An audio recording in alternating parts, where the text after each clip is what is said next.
access this real quick. Can I text mom and stuff from your phone once the link is up? Sure. Just make sure it's just with commentary. This is not. That's okay. Great. The other one shows up first.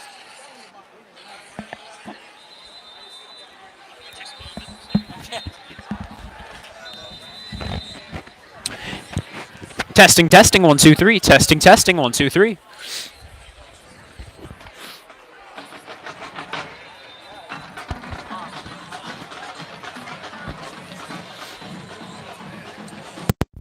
Testing, testing, 1, 2, 3. Testing, testing, 1, 2, 3.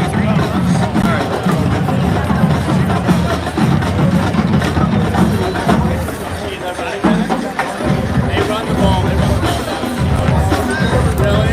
Testing, testing, 1, 2, 3. Testing, testing.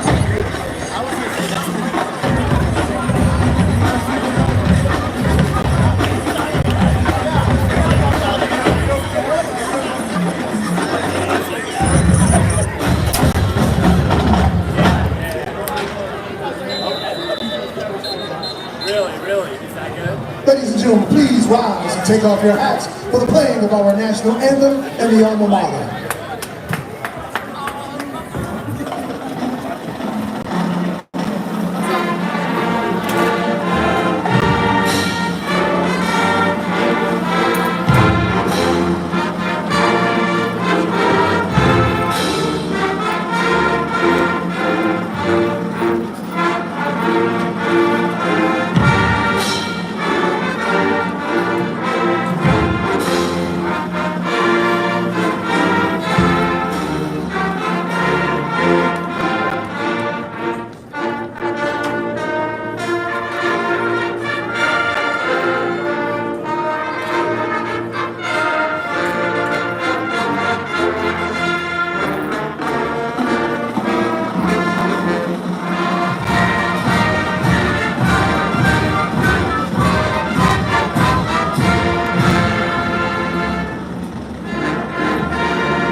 Hello once again, Shaker Heights varsity football fans, and welcome to the Russell H. Rupp Field for the final week of the regular season for your Red Raiders.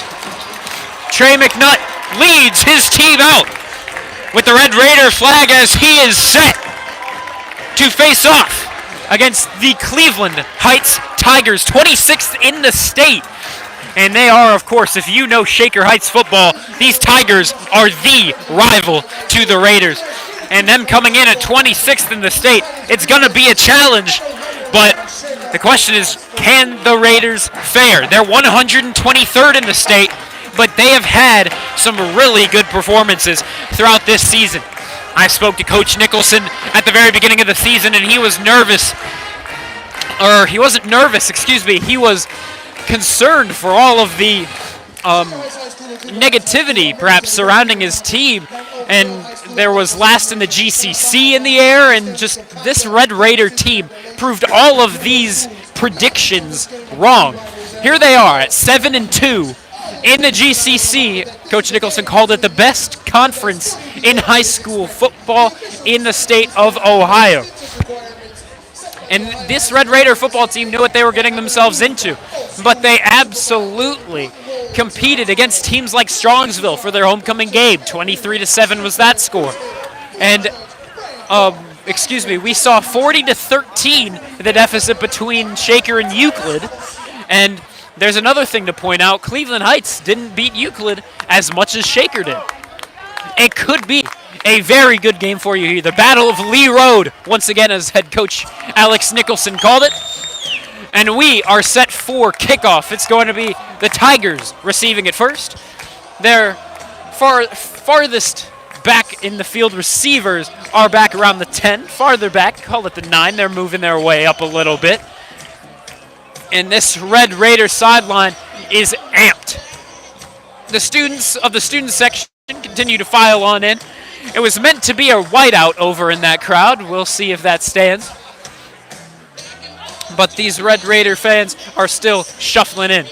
12 minutes on the clock, symbolizing the beginning of quarter number 1. The kick is taken in at about the 17. He won't get much further. He will get much further. He'll push his way to about the 30, and that's where he's going to get started. Only 5 seconds off the clock. 11:55 left in this first quarter for you.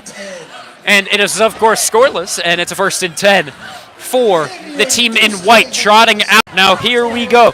Watch out for Marquise Davis. Do it all Davis. He's the 4-star junior running back, and according to 247 Sports, he's 8th in the state and 19th in the position of running back. And here he goes, but quickly he's wrapped up. No gain for number 0. Big stop for the Red Raiders. That can get him some momentum quickly. If it was John Gordon, on the carry, that's number 0.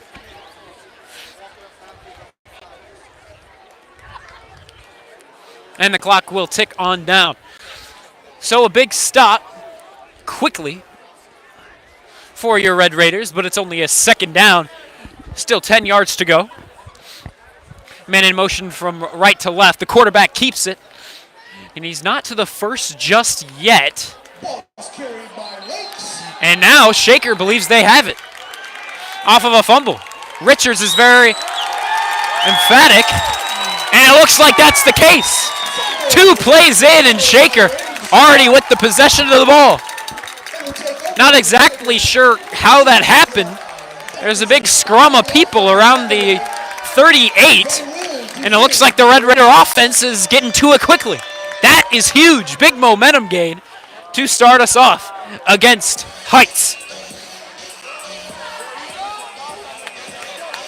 So the Red Raiders in the white helmets, white jerseys, red helmet, red jersey, white pants, are back out on the field. Abdullah Ahmad, the leader of this offense, and he stands at the 40. Ball spot at the 35. Cornell Beard in the backfield with him. He's to his right. 2 receivers out wide on each side of the line. Beard pushing his way forward, using the O-line to his advantage, but it won't be that much of a gain, maybe 2. And that is exactly the case. 2nd and 8 coming up. So Shaker's offense already with more offense than Heights. Now it'll be 3 receivers off to the right and 1 to the left. It's back with Beard. He's got a lane. He's up to the 20. He makes a man miss. He's up to the 10, and he's taking it down inside the 10, and your Red Raiders are already getting a little bit of that momentum to begin this game. 10:35 left to go in quarter number 1. That clock will continue to tick on down as the ball is spotted. And so, come on, Shaker. Keep it moving. Ahmad now with Beard to his left in the backfield. 2 receivers out wide on each side of the line. They'll look to the home sideline, near side of your screen. Perhaps changing up the playbook. And here we go. Ahmad with the snap. He'll give it off once again to Cornell Beard. He'll push forward. And it will be a gain of about 4, maybe 5. We'll see where they mark this one down. It'll be up to the 5. It's going to be a 2nd and goal from the 5. Once again, it'll be 2 receivers on each side.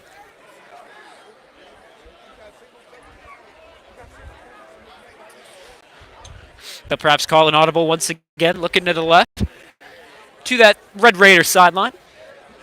Beard will switch from the right of Ahmad to the left. He will remain in that backfield. Ahmad taking the snap. He's looking to go to the air, and no one is home. Far left of either of the 2 targets on that right side. And now Ahmad's going to talk it over with his receiver, Kyle Waits, number 11. Perhaps that wasn't his intended target. You can assume there was miscommunication as no one was exactly in the area. But once again, 2 receivers each side of the line. Good opportunity to punch it in early. Looking at that Red Raiders sideline. Once again, the offense in sync.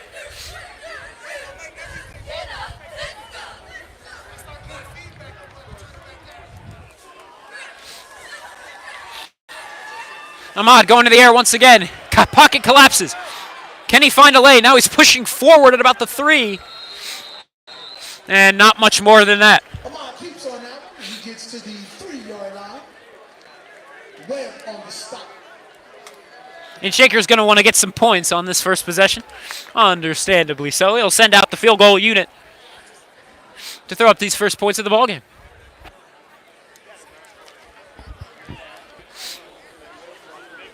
So 1 possession for each side. Heights only limited to 2 snaps, however, as that 2nd and 10 led to a fumble after a gain of about 7, but you got to control the ball if you want to keep that gain. And oh, that should be offsides for sure. That's the case. Should be half the distance to the goal line. And that will, it's going to make it a yard and a half. How much does Nicholson trust in his offense? It seems like he's trusting them a lot. As the field goal unit comes right back on the sideline, and the offense getting set to trot back out. We see the tush push a lot now in football. You never know. We see it living famous in Philadelphia with their tush push. That's what it is called, of course, not the formal name. And what will they go with here? He gives it. Cornell Beard working to the outside. That's a touchdown. An easy lane to the right side of the O-line. And Cornell Beard punches it in for 6. Forget the field goal. Double that, go for 6. Can they put up a 7th? 8:35 left to go in quarter number 1. Shaker takes the early lead by 6. We're looking for 7. Jack Geisler on the field to kick the PAT.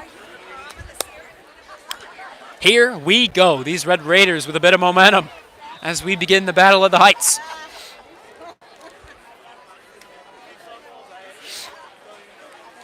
The snap, the hold, the kick is up, and that kick is right through the uprights, right down Broadway, ladies and gentlemen. That is how you do it.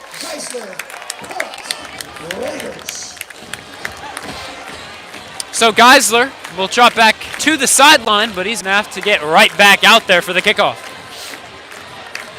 Just needing to talk things over. Coach heading to the sideline as well, and he must be excited for that first set of 2 possessions, 1 from each side.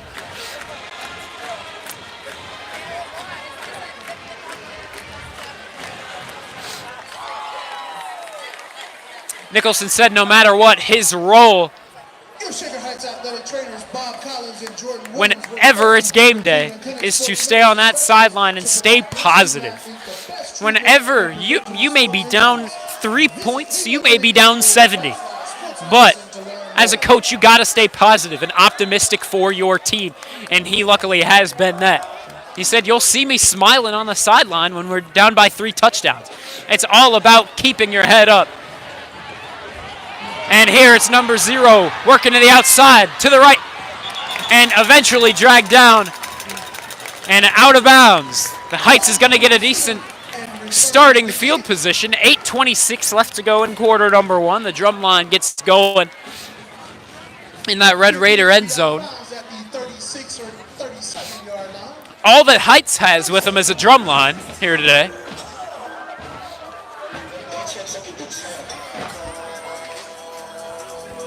Or it looks as though those are instruments, it's just a smaller prep band.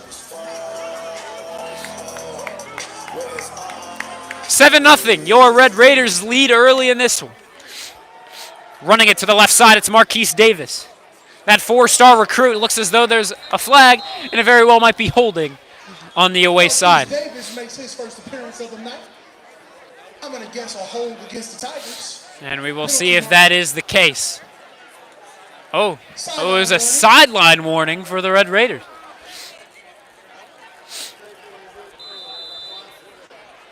Not exactly sure what it does, but it'll be a second down and about 4. Call it 4. And once again, keeping it on the ground, it's number 0.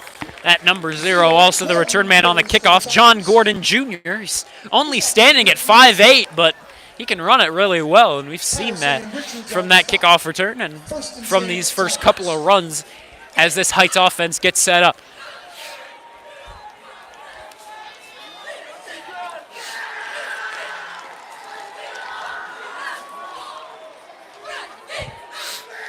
Man in motion once again, it's Marquise Davis running it to the left side. He'll be limited to a gain of about 3 as he's taken down, and 3 is where they're going to mark this. Call it a 2nd and 7. Nigamo Richards bringing down Davis. Ball spotted on the 47-yard line.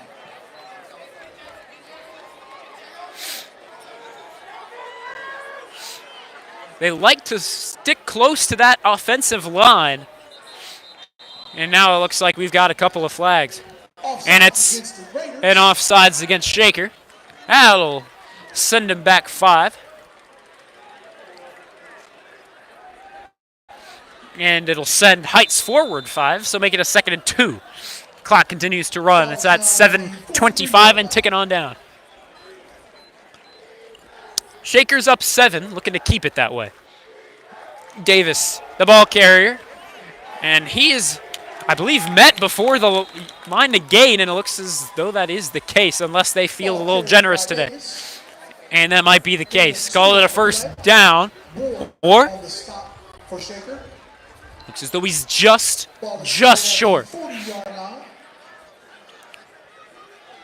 Should be a first down. Yep.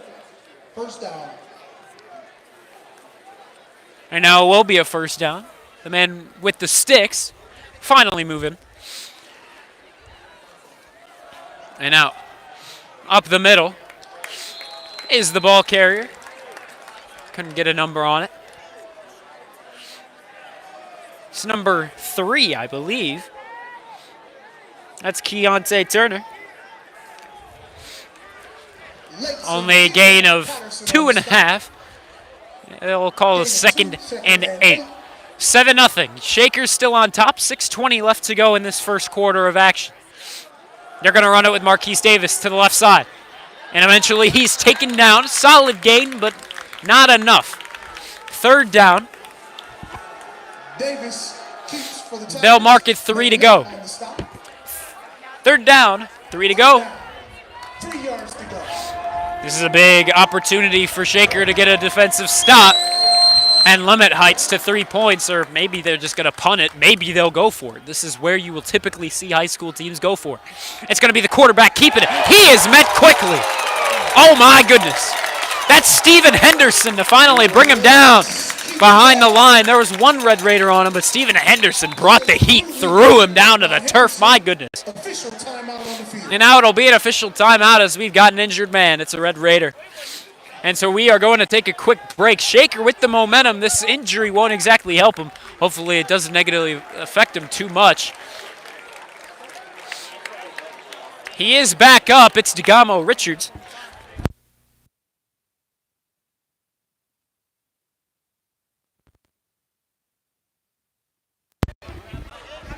Excuse me, a bit of audio issue right there. But Degamo Richards, the man on the field for a second there. A little shaken up, but coming off the field.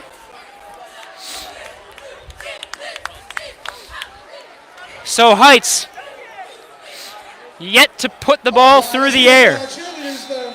Clock running once again. It's a 4th and 3 after the quarterback was pummeled at the line. Here it's Marquise Davis running it to the outside to the right, and he will most definitely pick up that first down. Just short of the red zone by 2 yards. It'll be a 1st down and 10 for the men in white and black. His carry is good for a Tiger 1st down.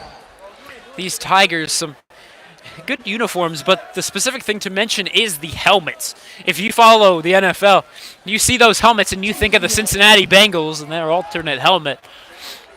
Or you could think of their regular home helmet, but the orange is just white. Regardless, some nice touches for a high school football team. Here it's kept with the quarterback, and he's not going to get much of anywhere.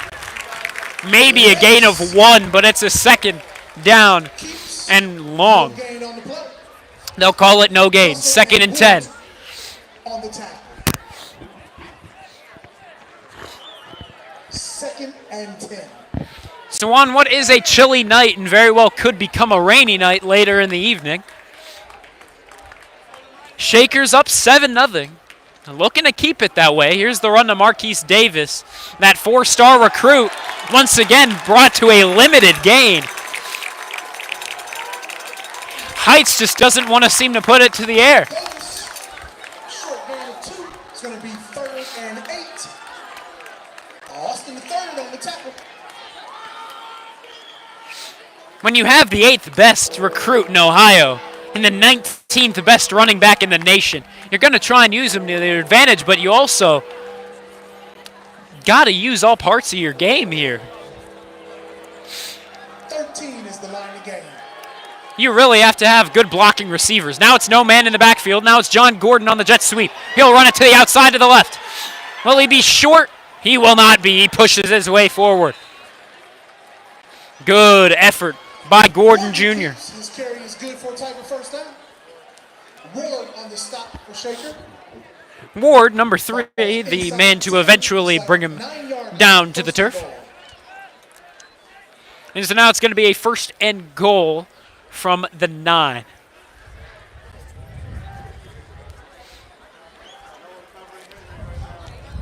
Shakers had their opportunities to stop Heights throughout this drive, but now it looks like they can punch it in for 6. And will they right here? Yes, they will. Marquise Davis taking it outside the right-hand hash mark and jogging his way in for 6.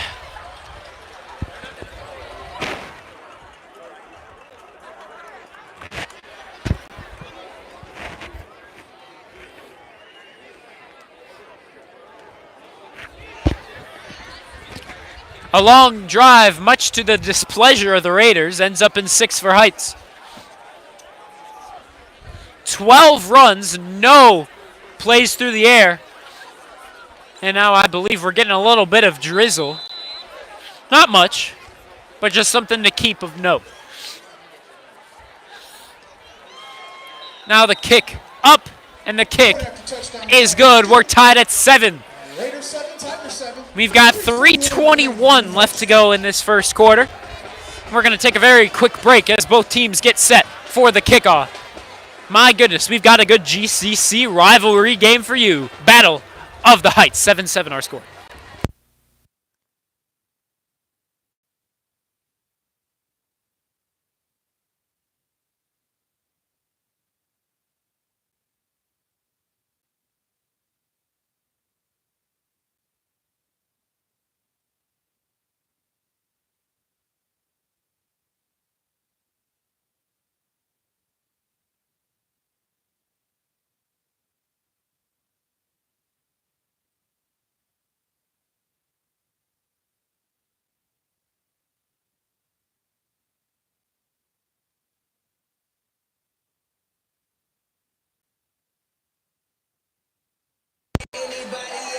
Tied ball game through a little over 8.5.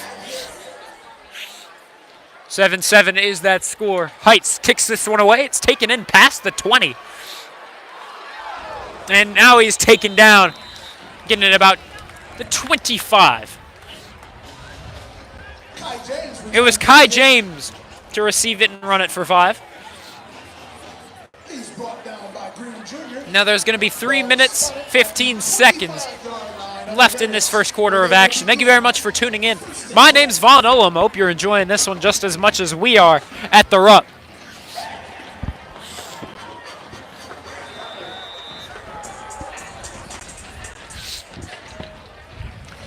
Ahmad back out there. Beard in the backfield with him. He'll move from left to right. 3 men off to the right.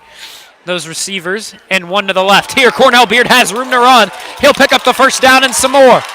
Oh, he stiffs arms a man at the midfield stripe, and oh my goodness. That poor Tiger. My goodness.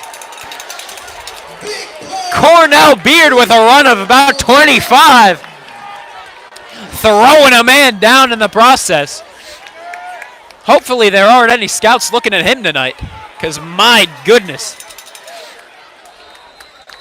Here's a run to the outside, or excuse me, a pass to Kyle Waits off to the right side.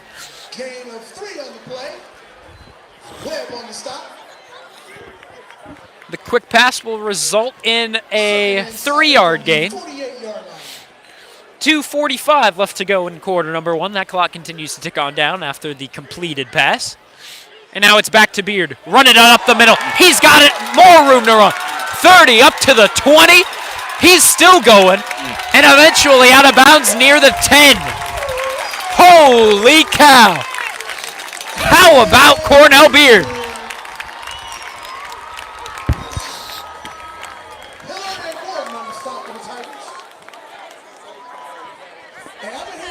Number 15. We're seeing a lot of Cornell Beard early in this ball game. A lot of big runs for this number 15. And the surprising thing is, in these state rankings, we're not seeing him exactly near Marquise Davis, that D1 4-star recruit. It's back to Cornell Beard up the middle. He'll be held to a limited gain. It's, however, still a solid one at about 5, maybe 6. Call it 5. 2nd and 5.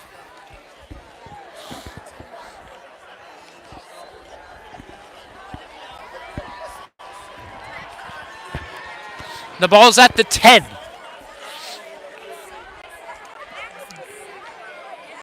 Now Shaker's going to look off to the left side.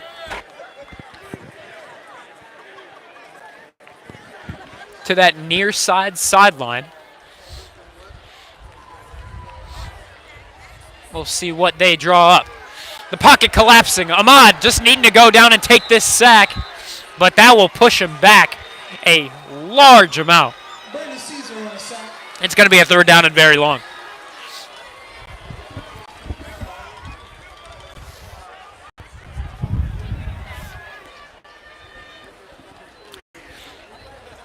So the first sack of the ball game comes at a brutal time for the Raiders. Shaker still drawing this play up. 15 seconds left on the play clock. They're going to send Cameron Jackson way out wide to the left. Ball's on the right-hand hash mark. Got 2 more over near side, 1 far out right. Ahmad going to go to the air, of course. Pocket collapsing. He'll get it complete to Kyle Waits over on the slant route.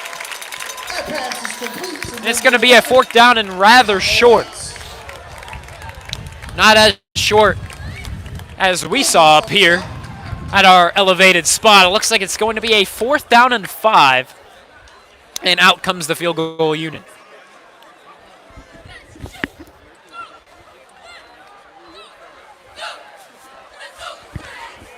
Jack Geisler standing within the 20. Ball's going to be at the 15. Call it a 25-yarder. The kick is up, and that kick is right through the uprights. Some heat on that kick. That was straight and true through the posts. So your Red Raiders are up by 3. It's 10-7 our score.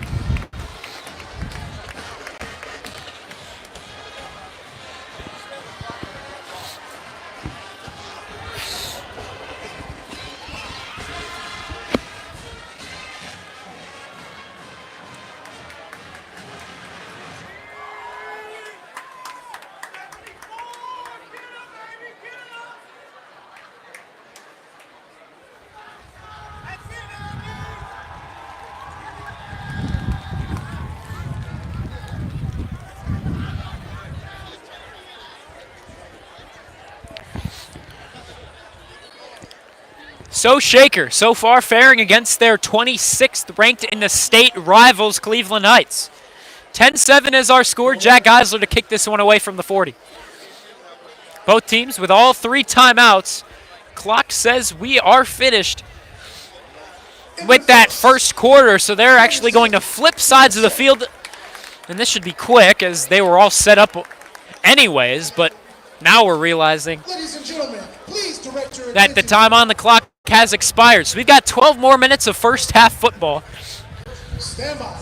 First quarter has 6 seconds remaining. Or excuse me, now it looks like the first quarter has 6 seconds remaining. We're getting some mixed signals up here. And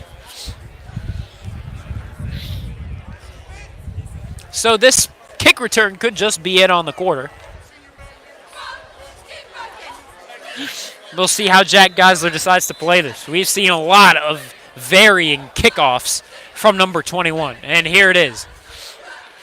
It'll glide through the air, taken in at the 12, and running it forward is that John Gordon. Once again, he'll get it past the 30 at about the 33, and that will take the final 6 seconds off the first quarter. And so now we have 12 more minutes of first half football. Brian Mitchell on the stop. Ladies and gentlemen, please direct your attention to the south end of the stadium as we recognize 2 people who are instrumental to the success of Raider Nation. First, class of 1994 alum and current head coach of the successful... And now we've got some senior day announcements. Ashley Bornstein being honored. Coach of the year for her efforts in leading the Raiders field hockey program on and off the field. Coach Bornstein played at Shaker in the early 90s, continued her playing career at Northwestern University, and now guides one of Raider Nation's most successful athletic programs, including back-to-back appearances in the Ohio High School Athletic Association Final Four. Congratulations, Coach Bornstein, on being named Ohio High School Field Hockey Coach of the Year. Tonight's other special guest is current head of sports performance, Joe Schlesinger, who is tonight's honorary football captain. Coach Schlesinger is in his 4th year in Shaker Heights after a successful career working collegiate and professional sports as a strength and conditioning coach with the Pittsburgh Pirates, University of Southern California, and Duquesne University. In a short time, Coach Schlesinger has helped build and cultivate a culture of hard work, commitment, and attention to detail that has positively impacted all of our athletic programs. Coach Schlesinger's holistic focus on the mind, body, nutrition, and healthy lifestyle is proof that one individual can most certainly change the world, and his tireless dedication to our Shaker athletes is a daily reminder that thank you, Coach Schlesinger, for all you've done and continue to do to impact the lives of our student athletes on and off the field. So field hockey coach Ashley Bornstein and Joe Schlesinger, excuse me, always a difficult last name to pronounce, the strength coach here at the Shaker Heights High School, honored as well. And they should be for their amount of effort towards the athletic program. And here, Marquise Davis getting about a gain of 11 on the rug. It'll definitely be a pickup of a first. No question on that. Ball is spotted at the 45-yard line. Ball at the 45. Another first down will get them to the other 45. Clock ticking on down after the run. Shaker's only up by a field goal. Quick throw over to the right side. It's going to be a short one, but still call it a gain of 5. 2nd and 5 more to go. It remains a colder night here at the Russell H. Rupp Stadium, and I mean, what can you expect in a Northeast Ohio high school setting? You've got the lake right above us, so not too much surprise. Now here, taken down with not any gain whatsoever. Gain of 1 on the play. Woods on the stop.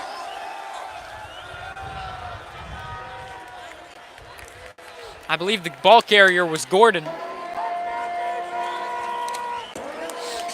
And in that first quarter on the run, Cleveland Heights had 12 runs for 54 yards, but Shaker, 3 less runs, that's 9, for 87 yards, and that's 33 more yards than Heights. Here's the run to the right side as quarterback keeper. And on the 3rd down and 4, he might be just short. He's going to be short of the marker. Just barely. Call it about a 4th down and half a yard. A yard if you're feeling a little generous, but here on the GCC rivalry game, you're not really generous. So with their incredible running back recruit, we can expect them to keep it on the ground. We'll see if that's the case. That is the case. Marquise Davis, he might be short. It looks as though he was. He was! It's a turnover on downs. Marquise Davis having some rough beginnings here at the Rupp. And my goodness, with just under 10 minutes to go in this first half, Shaker will get the ball at the 46.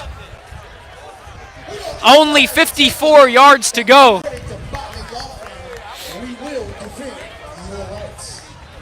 And now it looks as though the rain is coming. You can see it under the lights. We're going to grab some umbrellas over here. And now here's the run to Caden King off to the left side, and that's not going to work out.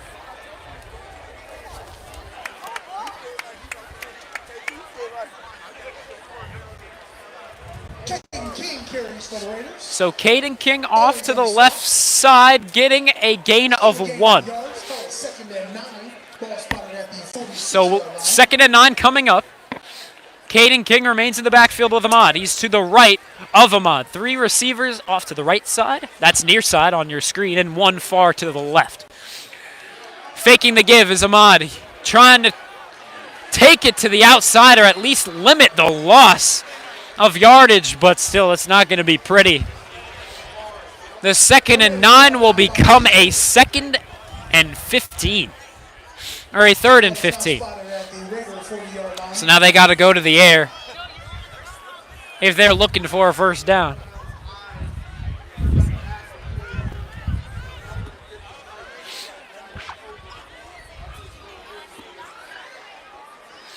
Now perhaps calling an audible.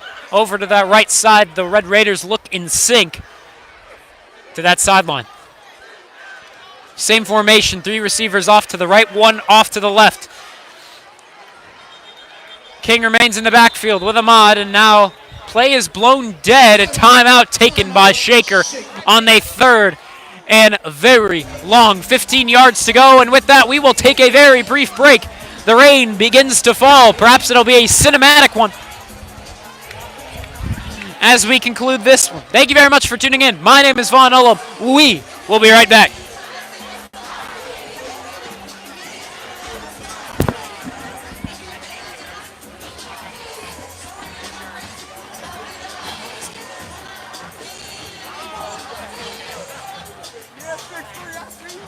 there any chance you can grab that sheet of paper that's over there? Sorry, it flew away. Thank you. All good, my man. You're doing a good job.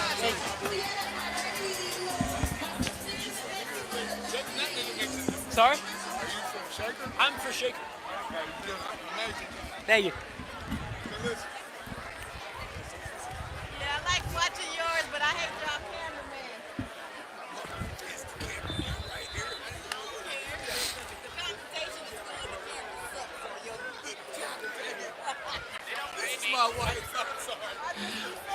Third down and long. 3 receivers off to the right side, 1 far out to the left. They're just going to run it to perhaps pick up a couple yards. Oh, Caden King escapes, and he's all the way up to the 40. It was about to be only a pickup of maybe 2, but he'll escape the tackle and make it a gain of around more than 15. That's what I can say for certain. There is a penalty marker down. We're waiting to hear the verdict. Will it be coming back? It's on Cleveland Heights.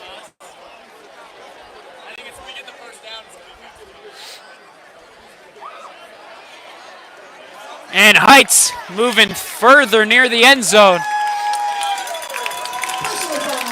And it's a personal foul, a face mask called on the play. So Shaker moves up 15.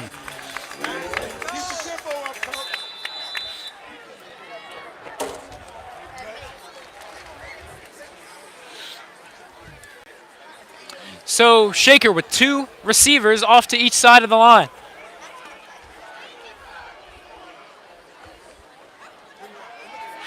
And now Ahmad going to the air, deep.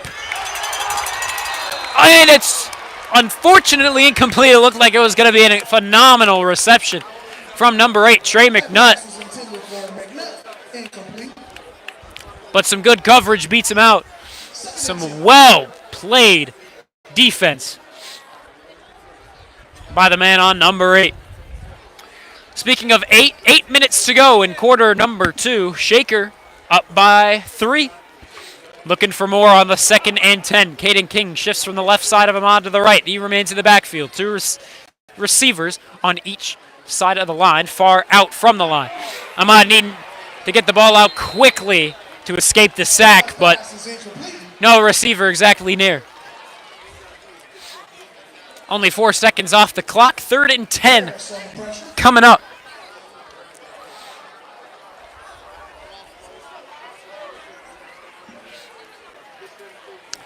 Shaker Heights 10, Cleveland Heights 7. How will this drive play out?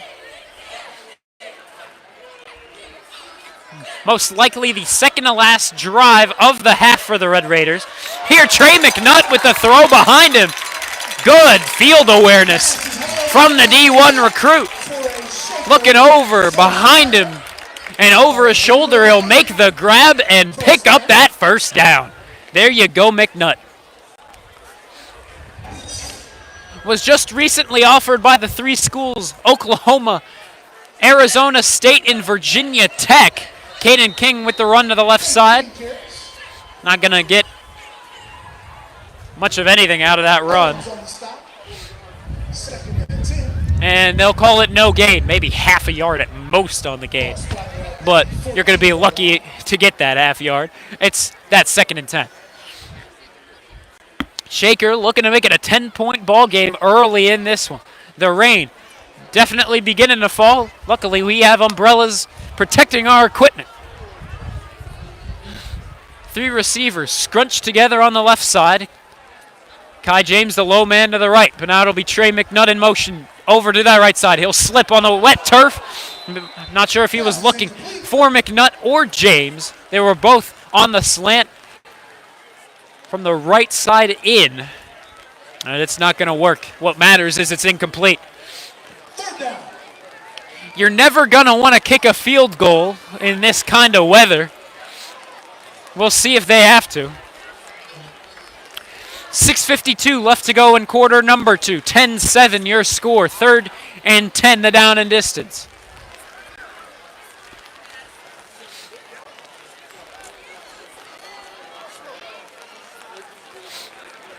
Once again, it'll be 2 receivers on each side of the line. No man in motion. And now a timeout taken by Shaker. They're a rare team in which you're going to see timeouts taken on each side.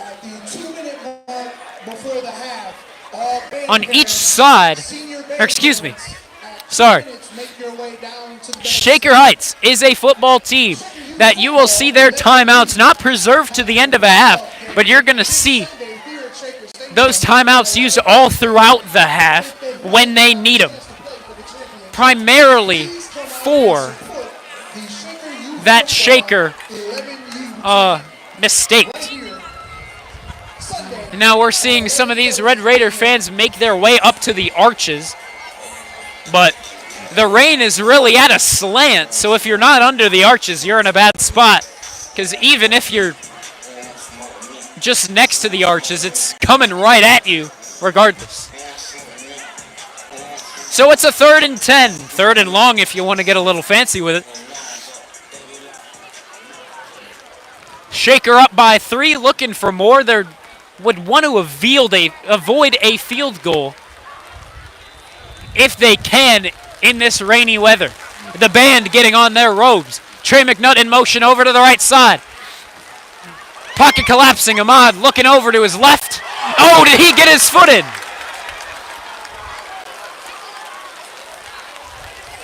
He did not. They'll call it out of bounds. It'll be a 4th and 10. And now it is beginning to rain. And when I mean rain, it is beginning to pour here at the Rupp.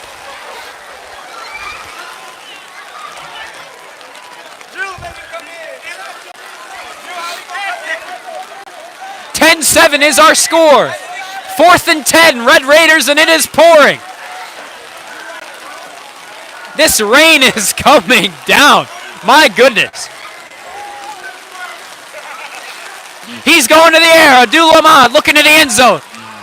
And it slips out of the hand of Trey McNutt, and that's what you got to expect with this weather condition.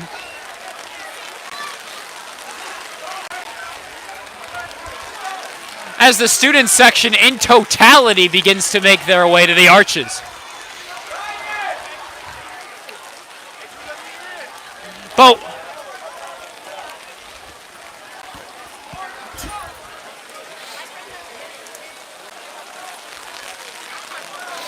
oh, my rosters are soaked. I apologize if I don't get many names out there.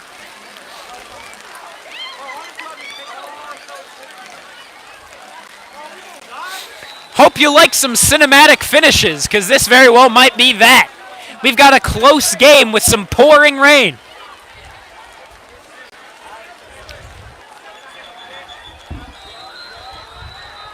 And a flag is down before Heights can snap this one off. It's going to be an offsides on the Red Raiders. 6:38 left to go in quarter number 2. If you were here with us last year, some flashbacks to the Lorraine game where it just would not let up. That was a rough one. It was Brown's game of the week. But those fans cleared out as it was an ugly one. Shaker, however, not with an ugly score, as they got a big victory against those Titans. There, a shorter gain.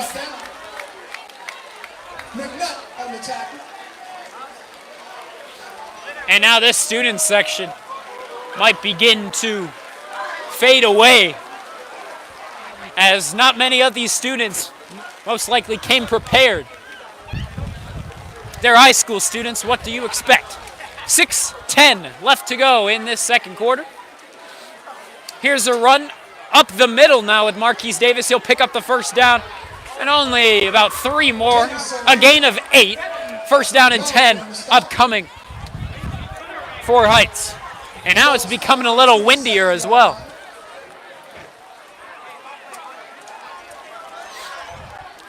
We might have to go without stats, ladies and gentlemen. And that's only because this rain is coming down on our stat sheet.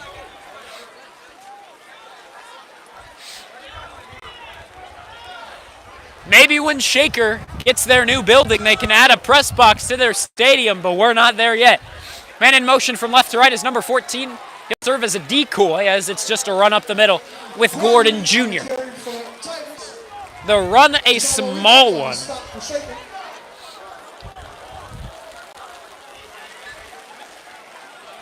We'll see what they'll mark it. Ooh, perhaps giving them a little more than you would have expected. A 2nd down and 4 will be the down and distance. The rain not as bad as it was, but still pretty bad.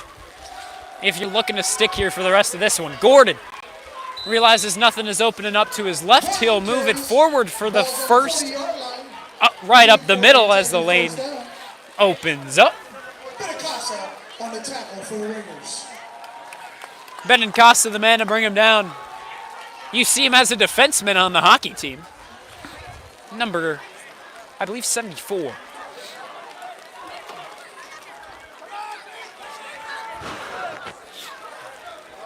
So the rain not helping the temperature. It remains a cold night here at the Rupp. Here's a run up the middle with Davis. And once again, his limited night continues. Number 1, Marquise Davis. The man this Red Raider team has emphasized they are working towards. And I guess they've worked towards him well. Davis being read like a book out here at the Rupp. We'll see if they can make some adjustments. We saw that against Medina last week on the road. Medina came out of the locker room at the halftime with a lot of adjustments, and they had the defense and the offense figured out. They're a big burst of speed from Marquise Davis off to the left side. Ball is at the 41-yard line. Ball will be at the 41 as they cross midfield. First down. And this is where you feel a little bit of sympathy for the band and those cheerleaders out there on the field, or the players, for that matter. Perhaps we'll see a couple more sloppy turnovers before the night is over with a wet ball. There, a small gain from the running back, number 3. I wish I knew his name, but my roster has been absolutely soaked. Our apologies. Number 3, the running back. We'll move it forward for only a yard. 2nd and 9 coming up.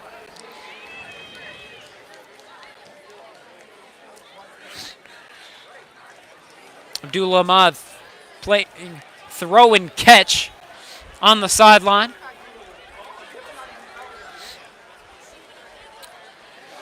Needing to get used to this rain. Now it's really let up. Here it's Gordon off to the right side. Lowry tries to stop him early, but just moving too far to the outside. Lowry can't catch up, and he'll push forward Illegal block in the back against the Tigers. for a large gain, but now it's an illegal block in the back. 2nd down and long is what that's going to bring up.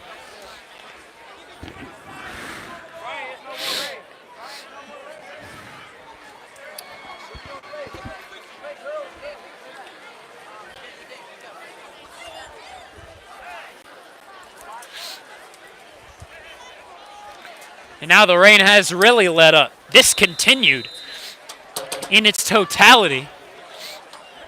All the rain we're seeing underneath the lights are the couple of drops coming off of the lights themselves. Senior grandparents. So the clock continues to tick down. 2 minutes, 50 seconds, and now it looks like we've got another flag on the 2nd and 19. Against the Tigers is my guess. And it looks like it might be against the Tigers.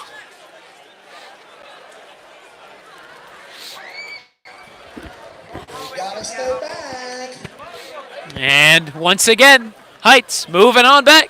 Smith on the stop for the Raiders. And if you're a Raider fan, you just are not complaining.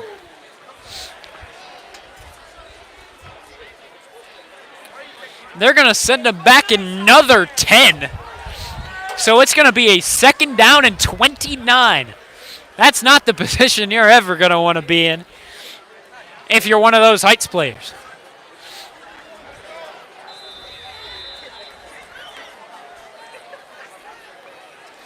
Now it looks like they'll move him back an extra yard. Not sure why, but it's a 2nd down and 30. Wide open is his receiver, and he's got all the green grass in front of him, and my goodness. Once again, it's John Gordon Jr., JGJ. He'll get the touchdown, and that's just a momentum killer if you're Shaker. There's a penalty marker down. I think it was after. It was a sideline warning on the Tigers, but that's not going to take anything away from their touchdown. So that's just a little rough. As they're now up 3, looking to make it 4.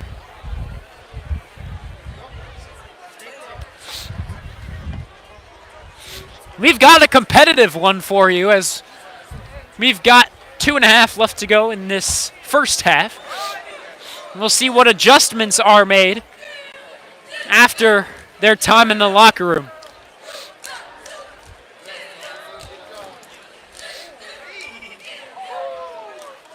The snap, the hold, the kick up, and the kick is good. 14-10 is your score. The Tigers taking the lead with that long passing touchdown. Over 50 yards on the catch and run.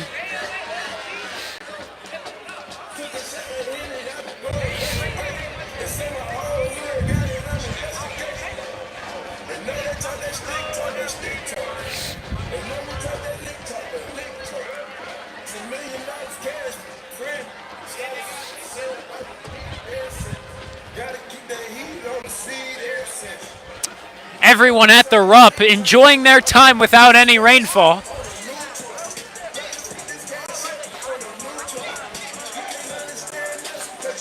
The student section hasn't thinned out too much, as this set of Shaker Raider fans know that this is the final week of the regular season. This is Cleveland Heights week. This is the week that you circle on your calendar every season if you are Shaker. Last year it was a Lake Erie League rivalry matchup. Now it's a GCC rivalry matchup as both of these teams join together the Greater Cleveland Conference. And here's a little bit of a trickery. Kickoff taken in at about the 42, pushed back to the 41. They're going to call it the 41. Will Berglund, the baseball player, with a good catch and fall to the turf to secure ball control. And it's not bad field position if you want to get a final second touchdown to conclude the half. Keep in mind, Shaker's getting the ball first in that second half.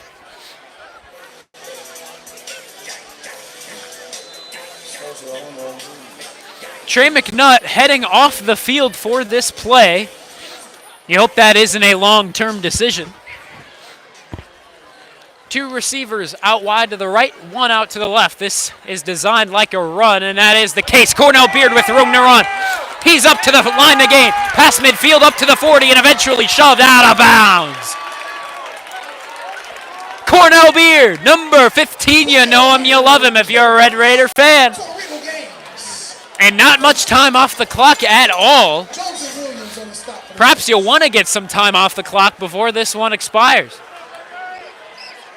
Here's a run to Beard once again. This time it's up the middle. It'll be a pickup of about 2. And that's exactly what they're going to call it. 2-yard gain by Beard. Green Jr. on the stop. The Raiderettes prepping over to our left near that south gym. The band getting set for their rainy day performance.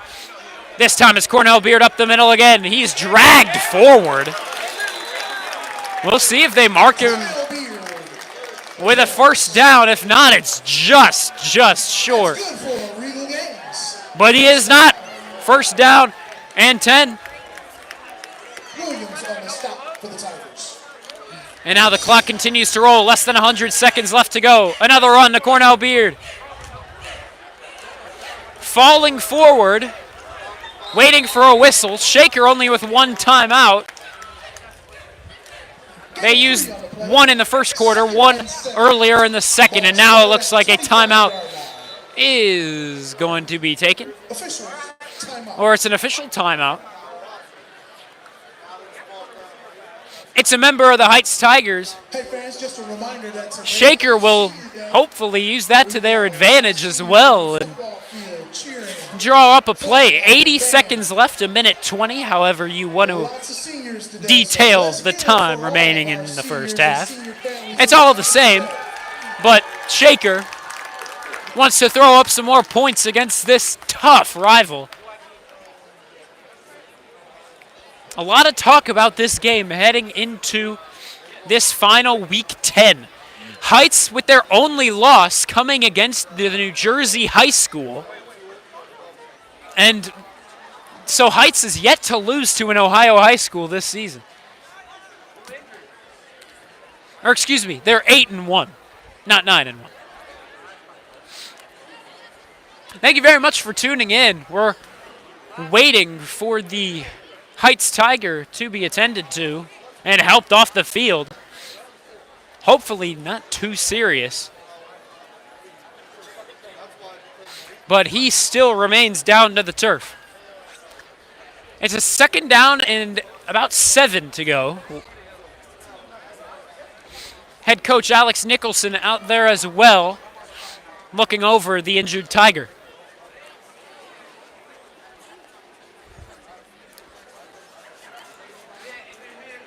A good start to the game if you're the Red Raiders.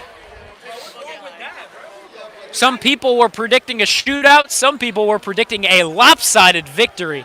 But not many predicted a lopsided victory for Shaker, and that's due to those rankings. 123 in the state for your Red Raiders, 26th in the state for Heights. And with Shaker losing to competitions such as Medina and Menor, who are both ranked in the 50s entering last week, we know this is going to be a tough one.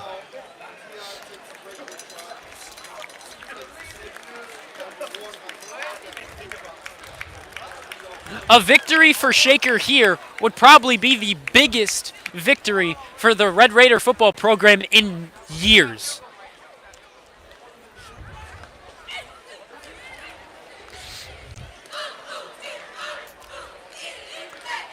And now we're back to the action.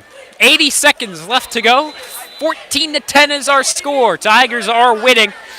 Heights looking to throw up some final points up on the board. Clock continues to roll. Now at 70. Ahmad looking to go to the air. He's looking to Cornell Beard. He didn't know it was coming towards him. But he was most definitely held up in that coverage, but no call. 66 seconds left to go. The runs have been working, but so far we're back to the plays through the air. They've got a timeout if they want to risk a run. But now it's a 3rd and 7, and that's not exactly the wisest option. Ahmad stands in the backfield with Beard to his right. Kyle waits the lone man near side. 3 receivers also off to the left.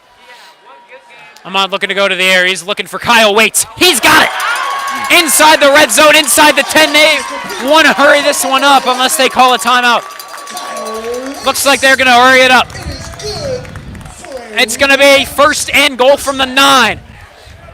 Clock continuing to roll. 55 seconds.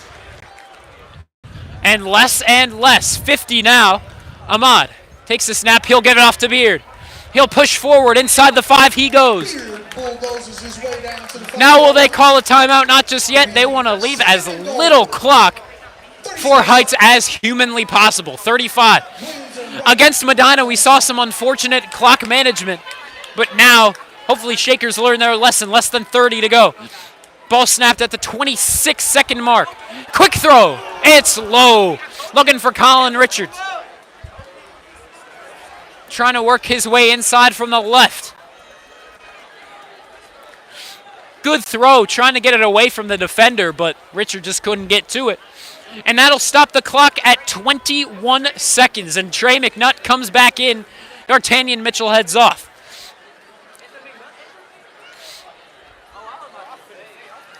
The play clock at 20. And now it looks like the receivers are going to scrunch up to that offensive line, and this could be a run. It's not. Looking for Trey McNutt. He's got him. McNutt looking like he's going to go to the outside. Curls right back to the inside.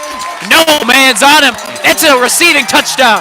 Once again for number 8, Mr. McNutt. Holy cow, your Red Raiders are up by 2, looking for 3. Jack guys are on the put up that PAT. Woo-wee!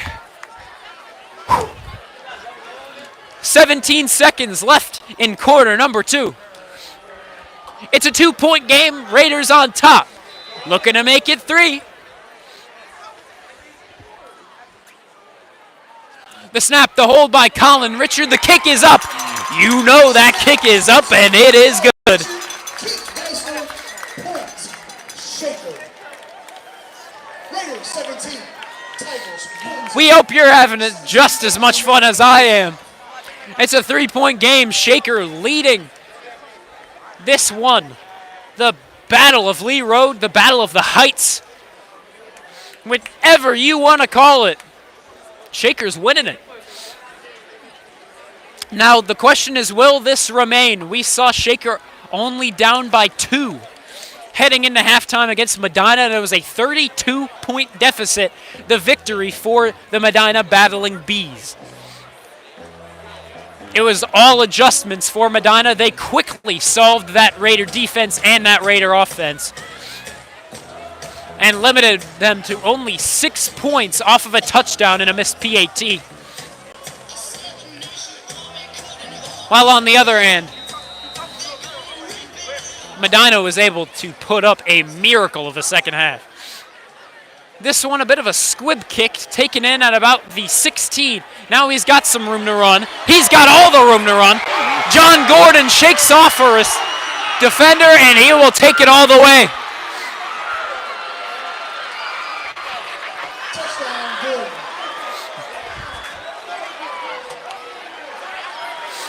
And that's a way to get momentum as you head to the locker room. Gordon Jr. with a big run and a big touchdown off the return. Throw up 6. It's 20-17 with a PAT. 21-17 may be coming your way. My goodness. A momentum killer for you there.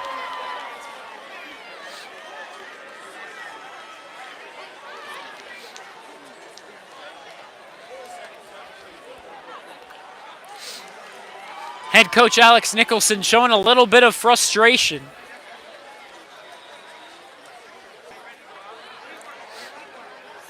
But now you just got to move forward.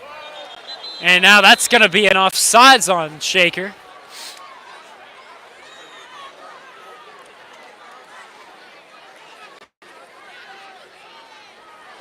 Will Heights elect to go for 2 or just decide to send this one to the locker room?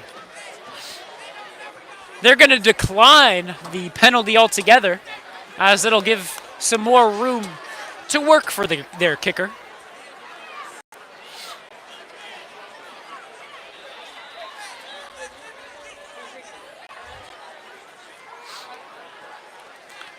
The snap, the hold, the kick, up and good. Touchdown, good. Raiders 17. 4-point deficit once again. Advantage the Heights Tigers. Though it looked like Shaker would be up 3 heading into the locker room, that hope quickly diminished as a big return for John Gordon Jr. JGJ getting the big touchdown, and now it's his team up 4. Regardless, it's still a 4-point game. What a game we have seen in the first half between these two rivals.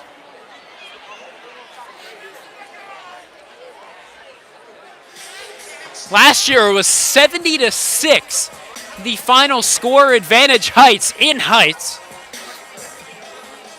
Keep in mind that was without Abdullah Ahmad, that was without Trey McNutt.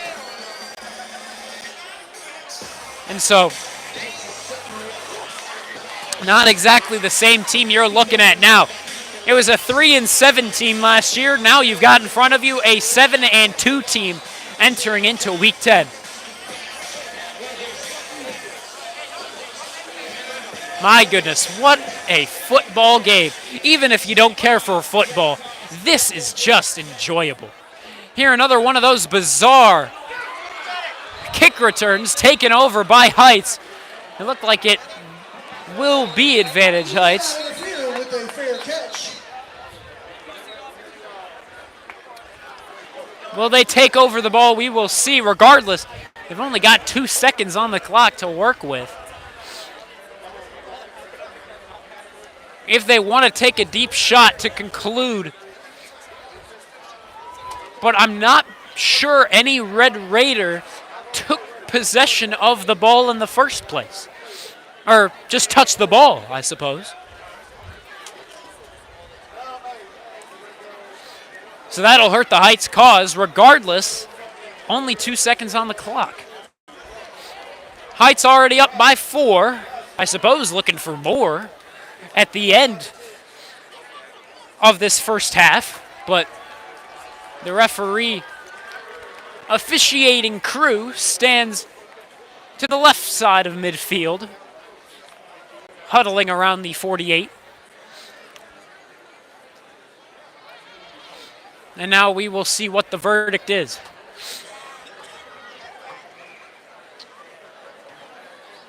It is Heights possession. Back at the 43.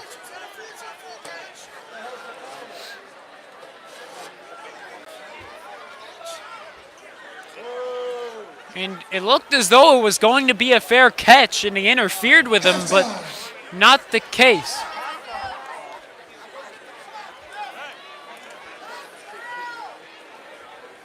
Zero seconds on the clock. Now the referee looking to get some more time.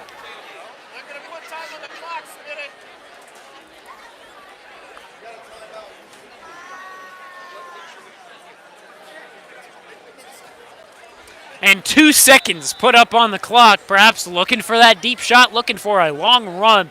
Not exactly sure. We're going to see. And quarterback going to keep it, so that's just all the hype around that final play. Not going to lead to anything. So now we'll get a halftime. 4 points, the advantage for the Cleveland Heights Tigers as they head to the locker room. Shaker with some things to work on, but honestly a very competitive game. They're 123rd in the state, Heights 26th, and it's a competitive ball game. That's what we like to see from your Red Raiders. We've got 20 minutes of halftime. Both halftime performances from, I believe, Shaker and Heights will get some boos as Heights heads to the locker room. That student section not enjoying that presence of the team in white. But now, some halftime shows for you here. Thank you very much for tuning in. My name's Vaughn Ullum. We will see you for the final 24 minutes of football. 21-17 is your score. Heights on top of this rivalry matchup.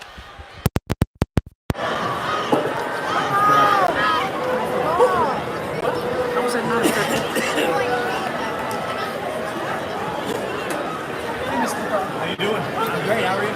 Good. Good. Hey, people. I'm a walker. Maybe on the field. Fair catch. What the hell? Wasn't high enough? I don't know. Does he have to like use jazz hands or something? What the heck? Did you look at the replay? I can't on here, no. It was obvious to all of us. Did you, are you able to use that hotspot? Yeah, thank you very much for using it. No problem. Ladies and gentlemen, presenting the pride of Shaker Heights, featured on this morning's broadcast. Better have it now than not. The Shaker Raider marching band under the student leadership of Ronald Harmon, Amber Perkins. Is this the feed we see on YouTube all the time? Yeah. This halftime show is a salute to the class of 2024. The seniors show some theme. The seniors keep the music. Kicking it off is the band's cover of Bruno Mars' 24 Karat Magic. 25 years. Used to work on the floor crew when I was a news photographer, doing the live trucks and stuff. Used to shoot games inside. Yeah. Hey, he's done an excellent job. Just one point.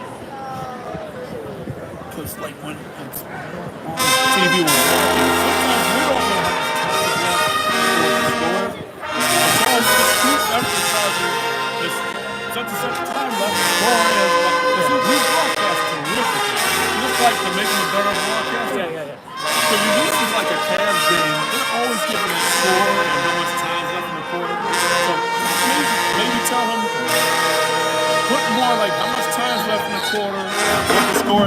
at home, we don't know what the story or what's going on. I'm just telling you, that movie is going to get into more as they describe it again. It's going to keep in your mind, people are wondering, how much time is left? What is the current score? It'll be perfect. I mean, he doesn't age out. Thank you. But to make him better, just have him, because, unfortunately, we don't have the chyrons and the graphics underneath to tell you what the score is and the time. Right. Just kind of reiterate that a little bit more. Well, But he's excellent. Well, this. Keep up the good work.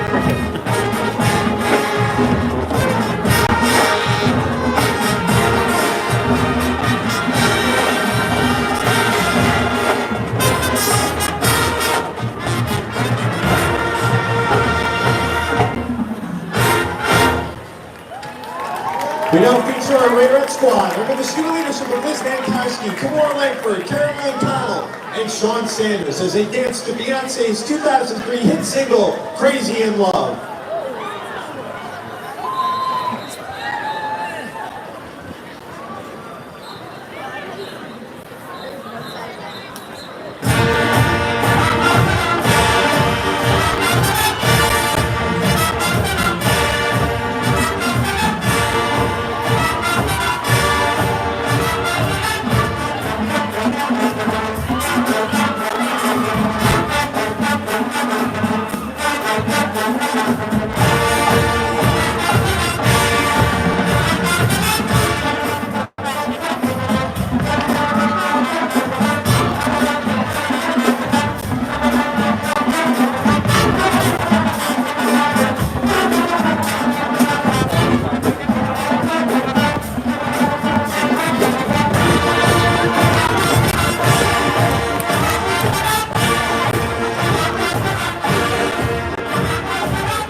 We now feature the senior members of our Raiderette squad as they dance to Lady Gaga's Applause.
Show with Pitbull's 2011 hit. This is Give Me Everything.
And now, ladies and gentlemen, will you please join us in honoring our seniors as we recognize the class of 2024 band members and their families.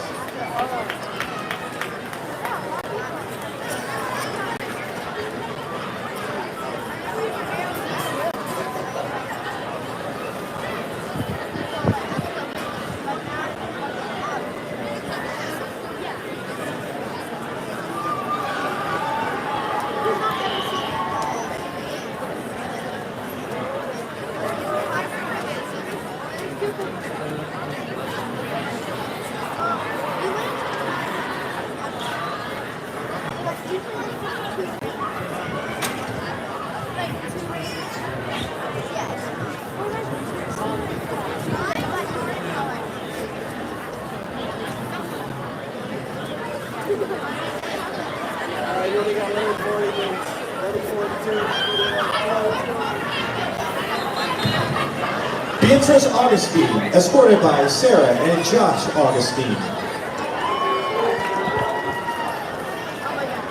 Susie Benincasa, escorted by Susie Don and Nancy Benincasa.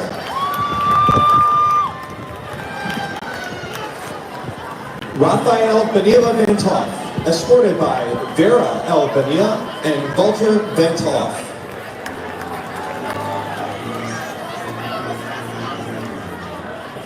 Anders Butch and Evan Butch, escorted by Christina and Scott Butch.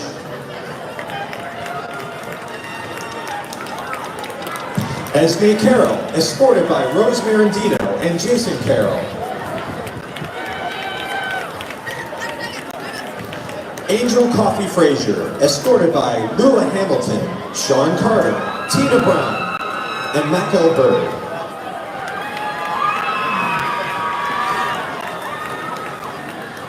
Caroline Connell, escorted by Michelle Connell.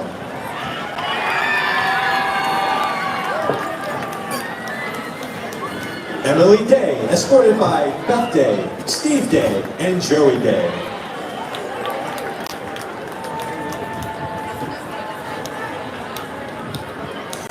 Dean Dietrich, escorted by Laura Dietrich, Marlene Dietrich, and Jerry Dietrich.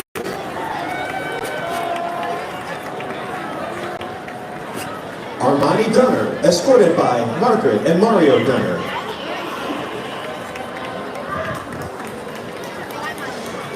Jaden Edding, escorted by Sarah Edding and Everett Edding.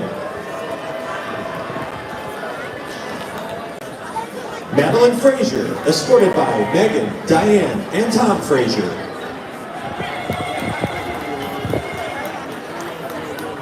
Allison Garfield, escorted by Jenna Garfield, Tom Garfield, and John Garfield. Quentin Garnett, escorted by Corey Garnett.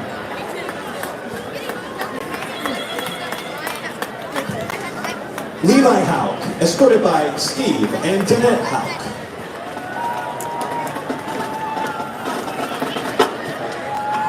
Nathaniel Hayward, escorted by Jaquita Hayward and Nathaniel Hayward Sr.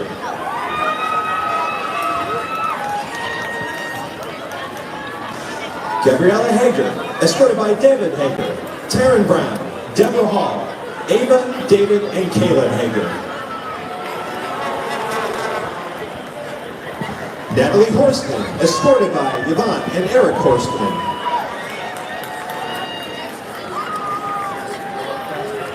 Jasmine Hitch, escorted by Eileen and Gary Hitch.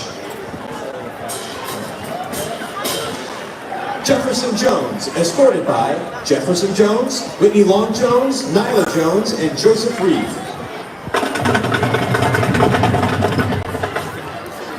Ethan Knapp, escorted by Amanda and Christina Knapp, with Mia and Ava Knapp. Jack Landiver, escorted by Keely O'Brien and David Landiver.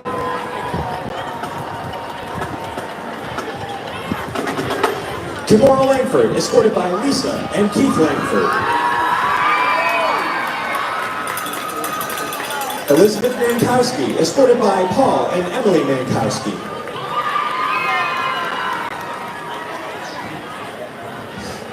Ethan Lee, escorted by Rulian Lee.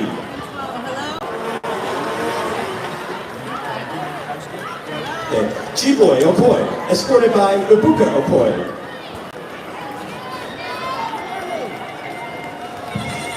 Mateo Polanco, escorted by Jennifer Musgrave and Fabio Polanco.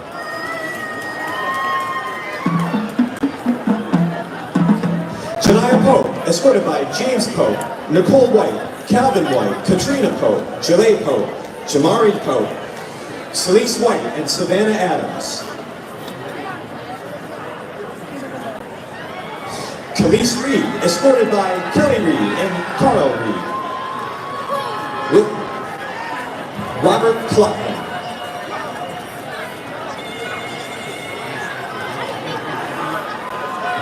Ellery Rogers, escorted by Julie and Brett Rogers.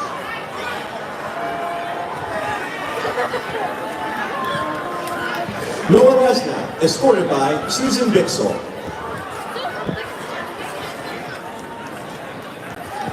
Baden Savino, escorted by Giorgio Savino.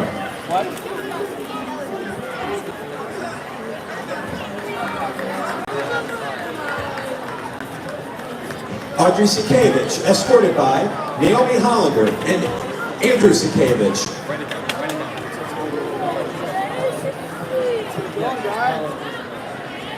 Gareth Sachs, escorted by Linda Sachs.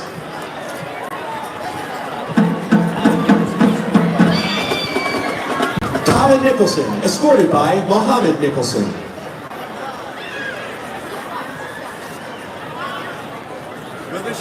Lilith Schmidt, escorted by James and Victoria Schmidt.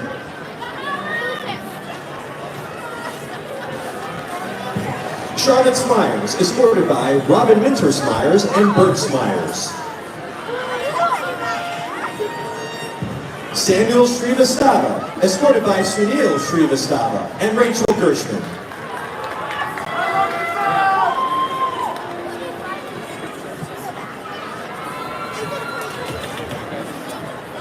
Marcus Storms Black, escorted by Deidre Storms and Marcus Black.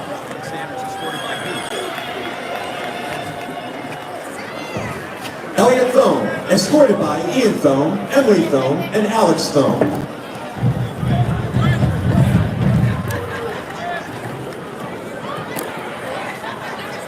Zach Wilson, escorted by Rob Wilson and Richard Zingale.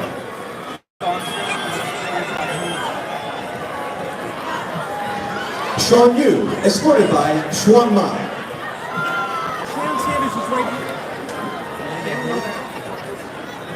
Sean Sanders, escorted by Amanda Cowan, Stanley Sanders, Dakota, Angela, and her Aunt Sheila.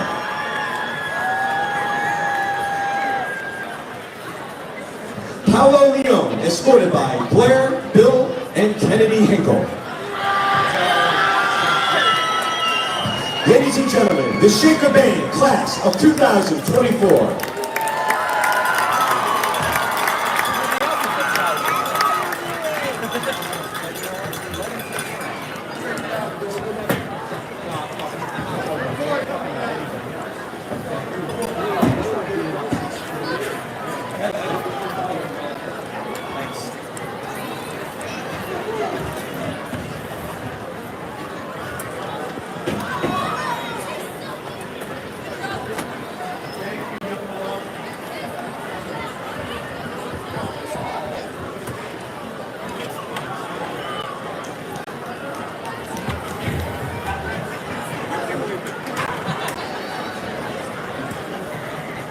Hey, my man, I'm going to dump this table. Hey, I'm going to dump some of this water off this table. Okay, which way are you going? How they say?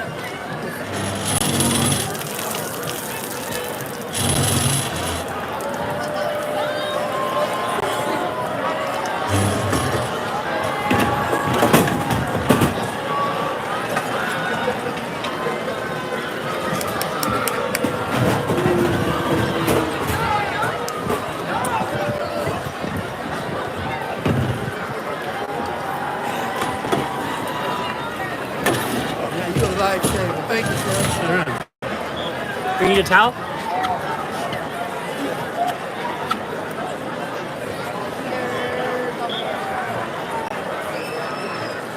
all right, man. It's gonna be pretty wet when I hand it to you. That's all right. That's what it's for. Thank you. The bro.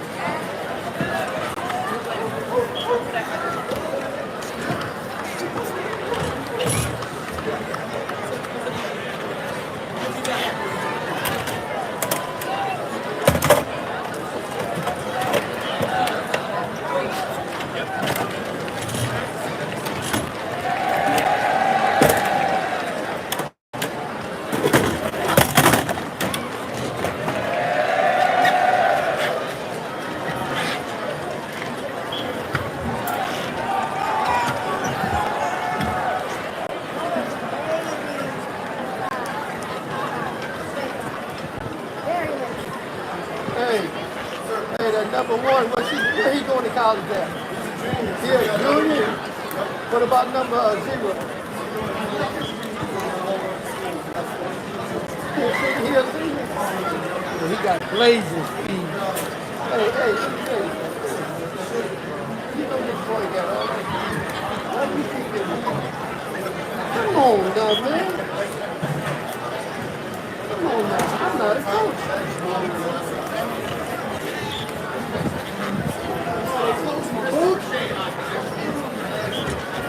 No, I took it off, but that ain't got a rag.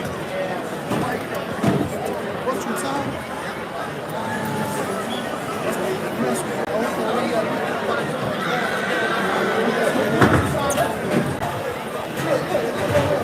Wipe out the top of that.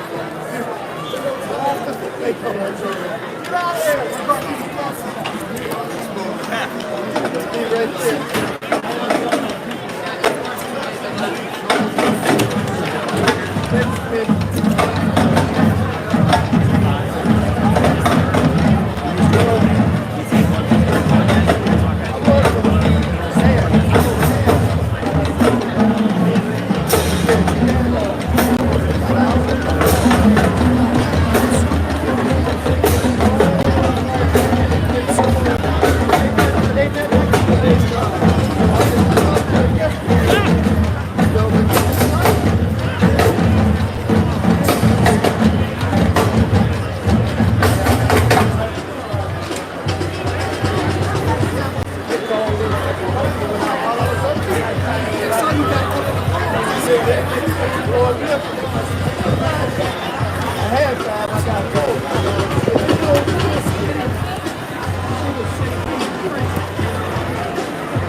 Not everything, but a lot.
And we're back under the Friday night lights here at the Russell H. Rupp Stadium.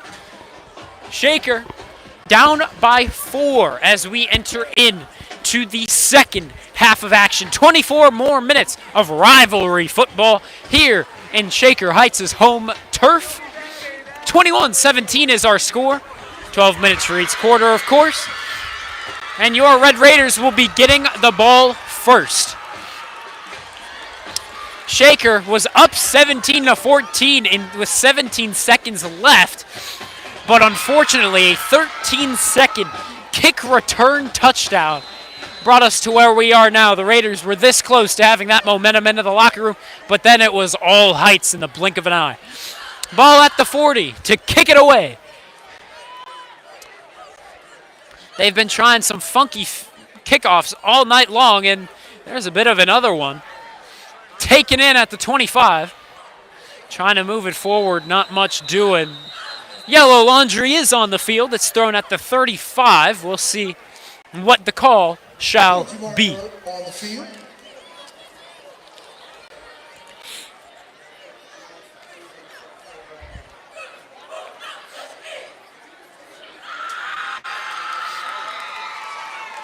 Hope you enjoyed the halftime show, the senior day show. It looks as though it was a personal foul for unnecessary roughness, if I'm not mistaken, on Shaker. And that is the case. We'll get the official call. That'll push him back plenty. And so out comes the offense, who's found a little bit of a stride here in that first half, but it's all about the second half. That first half was great in Medina, but the second half ended up resulting to a 32-point deficit. For now, we're at a 4-point deficit. Beard in the backfield. To the right of Ahmad, he'll move to the left before the snap. 3 wide receivers out to the left, 1 out to the right. Going for the deep ball. It's to Kyle Waits. He's got 1 man to beat. Past midfield. 30, 20, and he's tripped up within the red zone. Oh my, what a field flipper.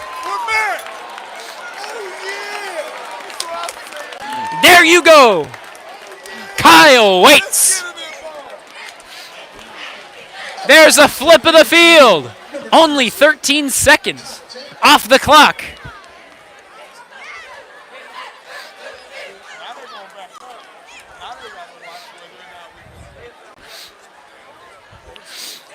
The clock continues to roll after the completed pass. The ball spotted at the 18 there within the red zone. Ahmad, the snap. He's looking to go to the air once again. It's to Cameron Jackson to his left. He's got some room to run, and he'll get it to about the 10.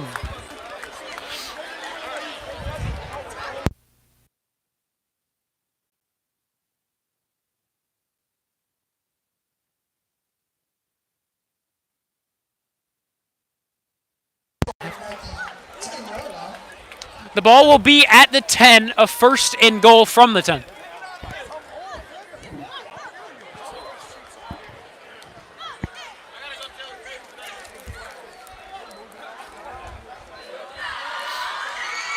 Ahmad with the snap. He's looking to give it to his running back, Cornell Beard, but he is stuffed in the backfield.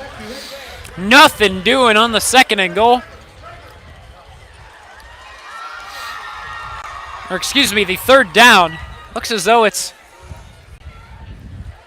scoreboard's tripping me up a little bit right at the moment. It is a 3rd down and 6 from the 15. Excuse me. Now the offense looks in sync over to the field, or over to the sideline. That Red Raider sideline perhaps calling an audible. 3rd down, 5 yards to go. Clock ticking on down. It's hitting the 10-minute mark. Getting some room to run. It's Cornell Beard running to the outside, that left side. And he will pick up that first down and a couple more, but not much. That will bring up the first down and goal to go. 9:50 left to go in the 3rd quarter of action. Thank you very much for tuning in. We are having a riveting game here at the Rupp. The player to watch was Marquise Davis on the offense of the Tigers, but Haven't seen too much production, not nearly as much as Cornell Beard, but as I'm saying this, he's trapped in the backfield. Beard is brought down by Caesar. 9.5 left to go in quarter number 3. Ball is now spotted on the 13-yard line. Second and goal. It's going to be a second and goal now all the way back from the 14.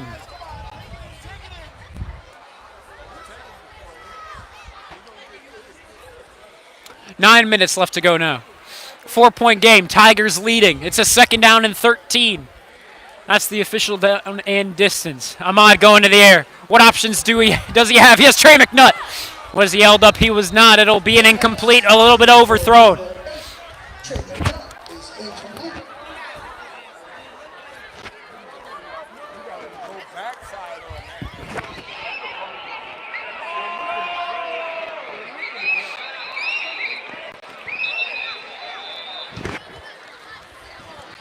Officials timeout on the field. And now there's going to be an official timeout, and it is what nobody is ever going to want to see. It's Trey McNutt, injured, off to the sideline, to the right of the end zone. We're going to take a short break as he's attended to. We'll be right back. We're just hoping up here for number 8.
And we're back. Trey McNutt, the man down.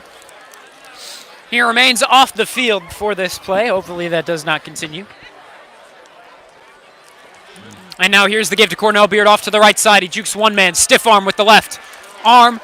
And now we've got a flag down as he's taken down. It might be a face mask. But it looks like it's on Shaker.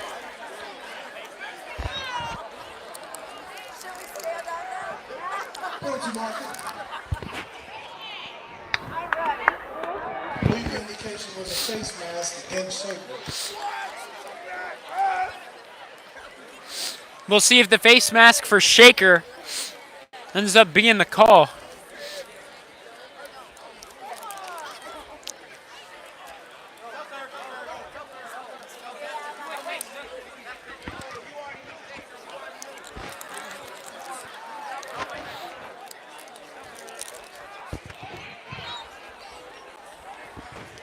Penalty is declined.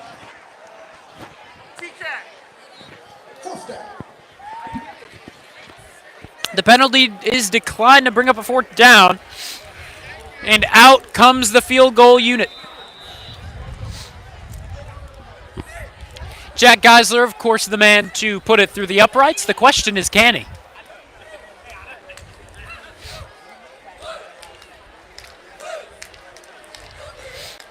The ball will sit at the 15. It's the same distance as the last one, 25 yards on the kick. The snap, the kick is blocked. Even though he was most definitely offsides, they don't call it.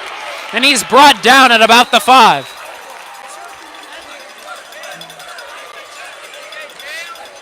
One of the men on the defensive line clearly jumped. Oh well. Kick is returned and the time tackle is by Geisler.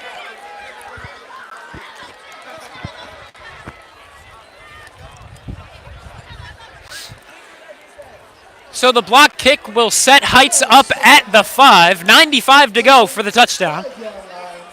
First and 10.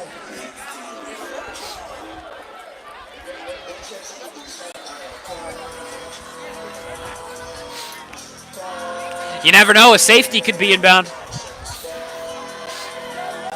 One receiver wide off to the left, two off to the right. Number 2, the man in motion, he'll enter into the backfield. And now looked as though it was a fumble, but I believe Heights recovered. On the play recovered by the Tigers.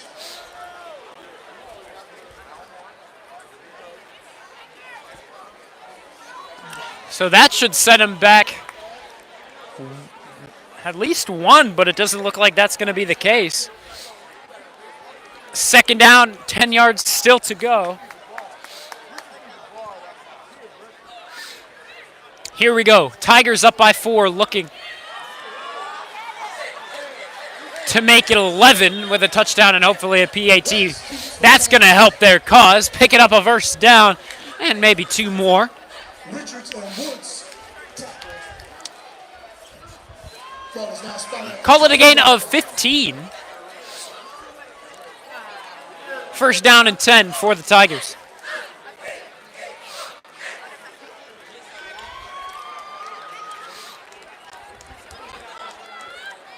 DeGamo Richards is back in after being injured earlier in the game. Here, I believe this is Marquise Davis, the ball carrier. Davis carries for the Tigers. That is the case. Won't pick up too much, but a solid amount of, call it 8. Second down, 2 yards to go. Ball will now be at the 28. Second and 3. Clock continues to roll. Ball is spotted at the 28-yard line. Now, it'll be faked to Davis, and it's going to be 11 keeping it off to the left side. It'll be a first down and 10 once again for Heights. Number 11 carries for the Tigers. Richards on the stop for the Raiders. Making sure you guys are.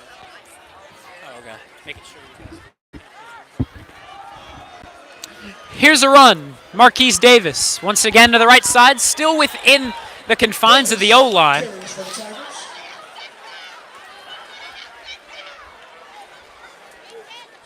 And it'll pick up another first. Also, McNutt and Patterson tackle. Uh-oh, Heights is for the coming. Raiders. Under 6 minutes left to go. We are past the halfway point of quarter number 3. And first and 10 for Heights. They're up by 4. 21-17 is your score. And here's the give to number 3 off to the left side. He won't get much. A limited gain of, let's call it 4. Turner carries for the Tigers. Gain of And that can help slow the momentum of the Heights offense and help out the Shaker defense. It would be important. Woods, Smith, and Patterson.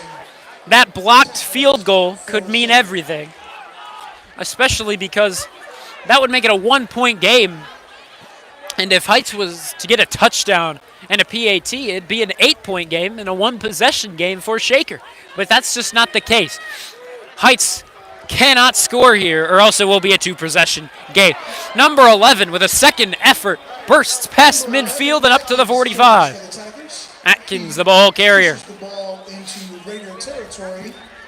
So with the push into the Raider half of midfield, it's going to be 5 minutes left to go in this third quarter of action. The Tigers have been controlling the ball.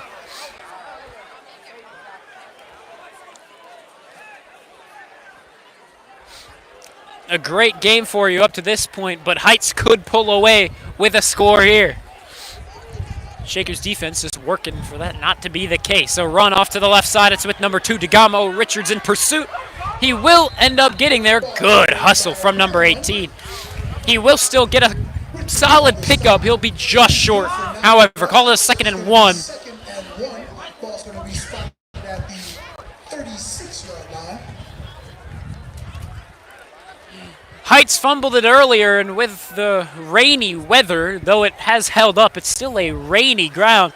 So the ball could be wet, and we'll see if that is evident throughout the remainder of this ball game. Hopefully it is for the Raider defense. Marquise Davis tripped up. My goodness, was that Lowry? Yes, it was.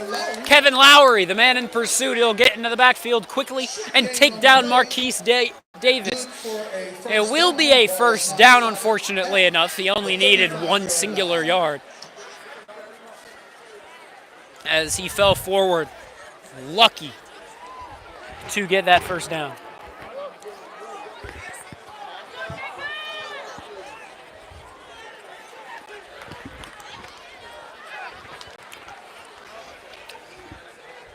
Ball at the 35. It's a 1st and 10 for Heights. They've only got that 35 more to go. They started at the 5. And quickly taken down is Marquise Davis. It's Degamo Richards once again. Number 18. Taken out of the game earlier for an injury timeout. Now he's back. And he keeps up with that momentum. On the run in that first half, it was 23 times for Heights, 108 yards, and they are yet to pass it once again as we begin this second half. Number 3 dragged down eventually at the 35. They're going to mark it, and yes, they will mark it there. It'll bring up a 3rd down and 5 yards to go. Ball at the 30. This is a big stop for the Red Raider defense. The question is, will they move it through the air, or will they once again keep it on the ground? If you've been keeping an eye on this game, you're probably with me in saying that it'll probably be kept on the ground. That's all that they have found confidence in, clearly. Only 2 tries through the air in that half. Here it's Marquise Davis. And he's tripped up short of the line again. Will they go for it? They may want to. They're giving him 3 on the gain, and it looks like they're going to go for it. Under 2 minutes left to go in quarter number 3. The Red Raiders getting the student section amped. 4th down, 2 yards to go. This is the most important moment of the ball game.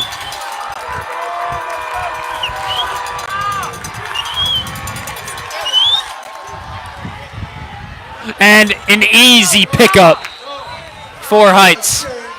My goodness, easy pickup for JGJ Gordon Jr.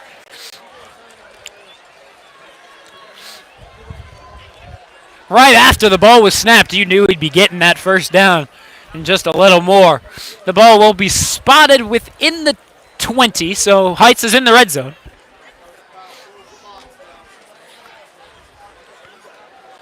And here's the run to the outside. Davis shakes off Henderson and will end up getting to the outside just enough to pick up that first down. Move the chains. It's a 1st and goal now. We'll see where they mark it from.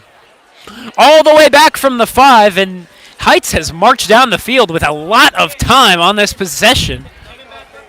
As Heights had their possession. Shaker Heights had their possession, and it led to a blocked field goal attempt. Here's the run to the right side. He'll be short of the goal line, but the blocked field goal led to the ball spotted at the 5, 95 yards to go, and they are so close. They have got 91 of those yards, just 4 more to go, and now they've got an official timeout. Another Red Raider is injured on the field. He's on the far sideline by those Red Raiders. And as he gets attended to, we will once again take a short break. 46 seconds left to go in quarter number 3. Shaker down by 4, but Heights only 4 yards away from another score.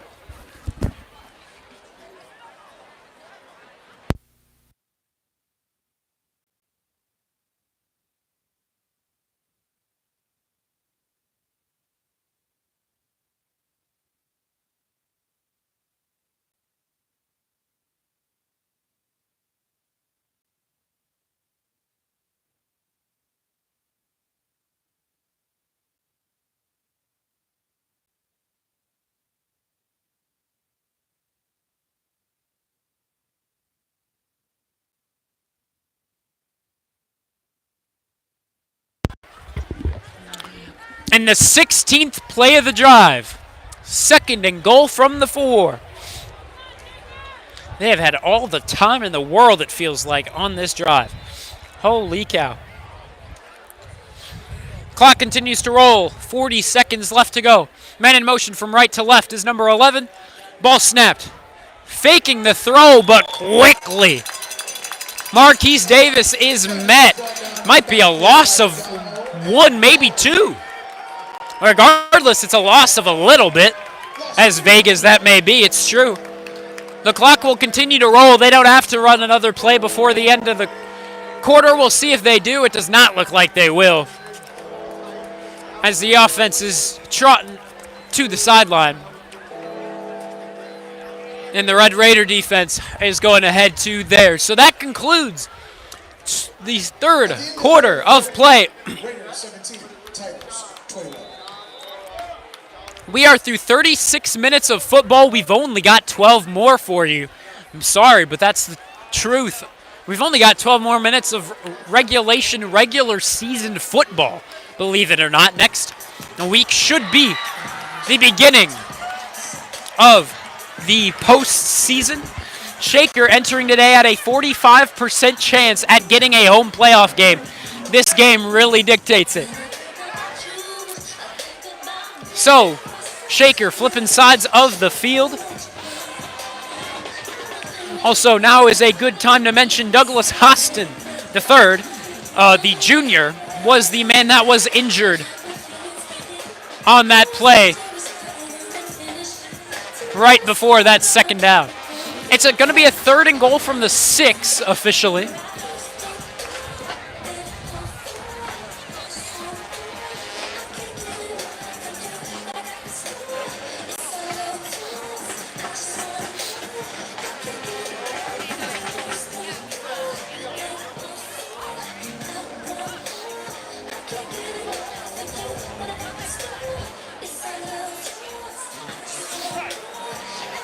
Third down, 6 yards to go to the goal line.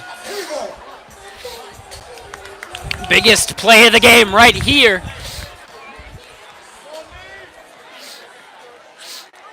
We'll see what they draw up here on the 3rd down. Goal to go. Man in motion is Marquise Davis off to the right side. He pushes forward. Is he there? He is.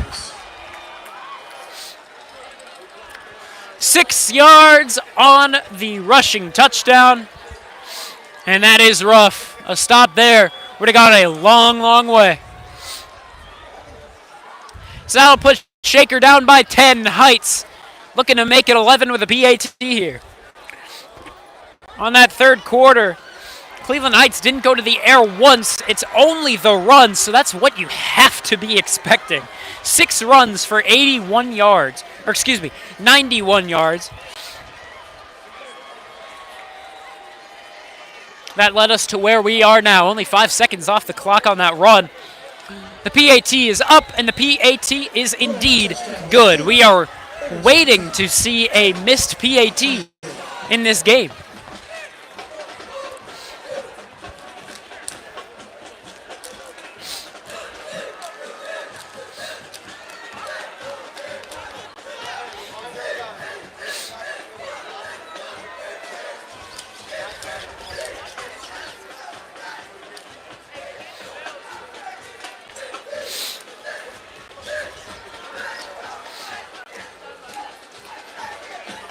Shaker down 11. 11 minutes, 55 seconds left to go. This running back room of Cleveland Heights has been running this game away from Shaker. 3 timeouts on both sides.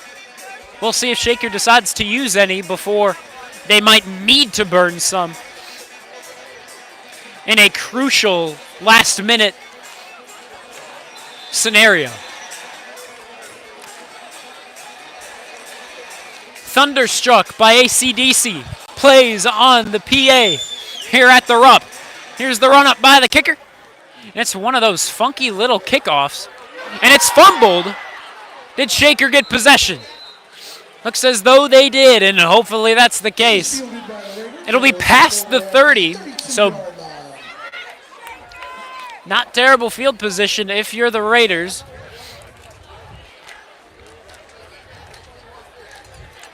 Not the most ideal, but Shaker's going to take it. And this offense needs to get cooking. A big play would mean the world to this offense, to this crowd, to the student section, to the band, and drumline even.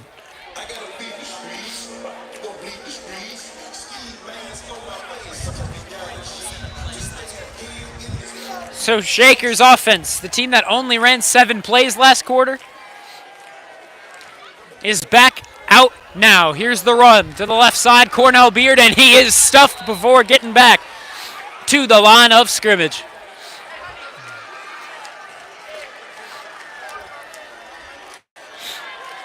I mean, in that third quarter, you got 7 first downs for Heights, only 2 for Shaker. And it ended in a blocked field goal that at this point, if that field goal went through the uprights, it would be a 1-score game, and Shaker could be tying it up right now. Unfortunately, not the case. It's 11 points that separate the two teams. The snap, Ahmad going to the air. It's a quick throw to Kai James over to the right side, and he's not going to get much on it whatsoever. It's going to be a gain of 0 on the bright side, a loss of 0 as well. Less than 11 minutes left to go in the final quarter. Thank you very much for tuning in. My name is Vaughn Olam. We've had a great game for you here at the Rupp. More than likely going to go to the air once again on the 3rd and 13. 3 receivers off to the left side, 1 to the right. Ahmad rolling out, and he is taken down before being able to release the football. And now the the punt unit comes out for Shaker. It's the first time we've seen this punt unit here today, but in such a crucial position, getting the 3 and out and sending out the punt team is not the time for Lucas White to make his debut. He's the punter, standing at the 6. He's got a boot. We've seen some solid punts from him throughout the year. But he's backed up all the way to the 6, and we'll see what he can do with that position. The snap on target. The punt, a decent one. It'll take its roll.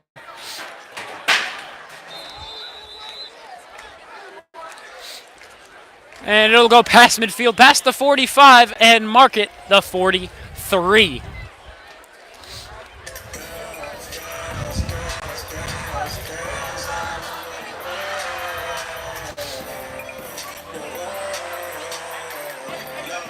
Nine minutes and 38 seconds left to go. A score here could be really lethal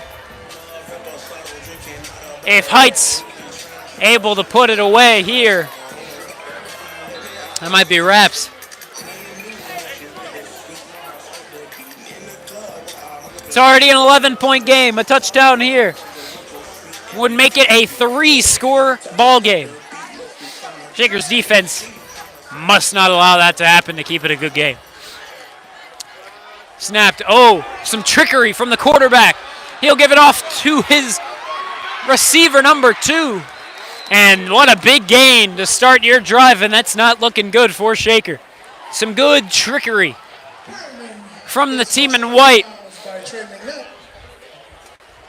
And that will hurt. 9:29 left to go in the final quarter now. 27 yards on the run. 28-17 is our score. Heights winning.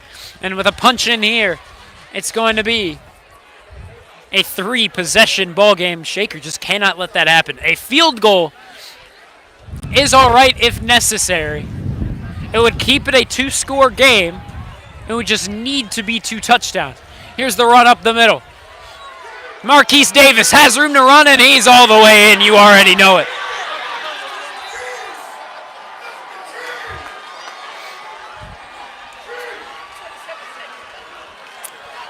Marquise Davis in for 6. And with that score, the Tigers are now doubling the Raiders' score. 34-17. The kicker on to make it 35-17.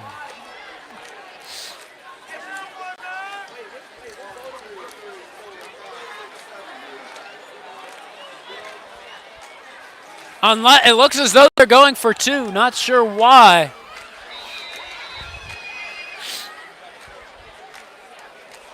But they're going to do it.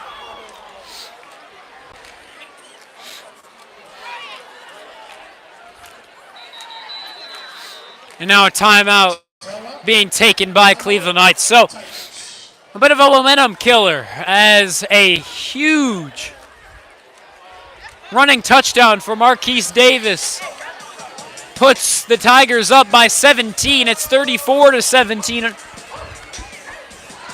And so we're going to take a short break. Thank you very much for tuning in here at the Rupp. Shakers down by 17 in their final regular season game. We'll be right back.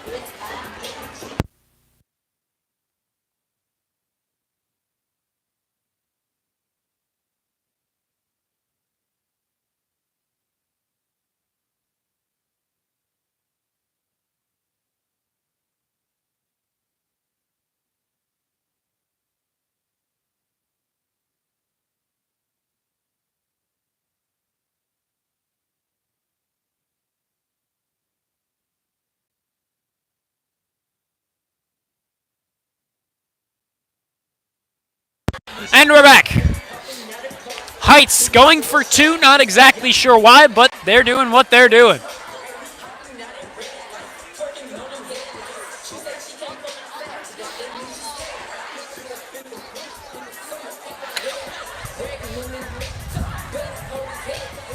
And the running back, number 3, just dancing to the music out there.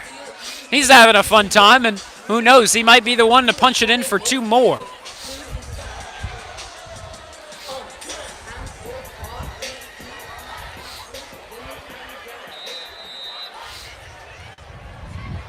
Nine minutes, 20 seconds left to go. The snap, the throw. Oh, that's going to... Oh, is he in? He is not. Overthrow. And it's going to be a 17-point game. It'll be a 3-possession ball game now. If Shaker wants a comeback, they got to get started right here, right now. No margin for error as we head into their next drive. It'll be a kickoff from Cleveland Heights and those Tigers.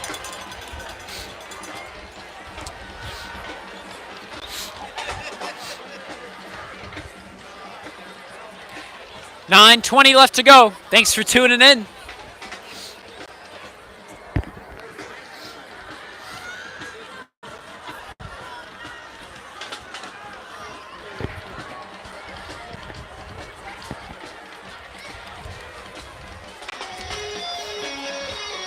Now it's going to be Sweet Child of Mine that plays over the PA. As this one's going to be kicked off by number 20. He'll take his 10-yard walk back.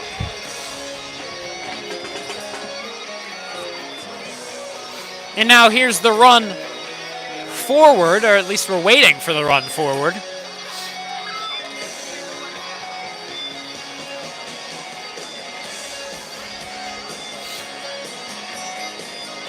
The hand raise, the kick, and that one is a dart all the way into the middle of the end zone. Very low to the ground. It's a touchback. But since it went to the end zone, or excuse me, it's a touchback, even though it was low to the ground.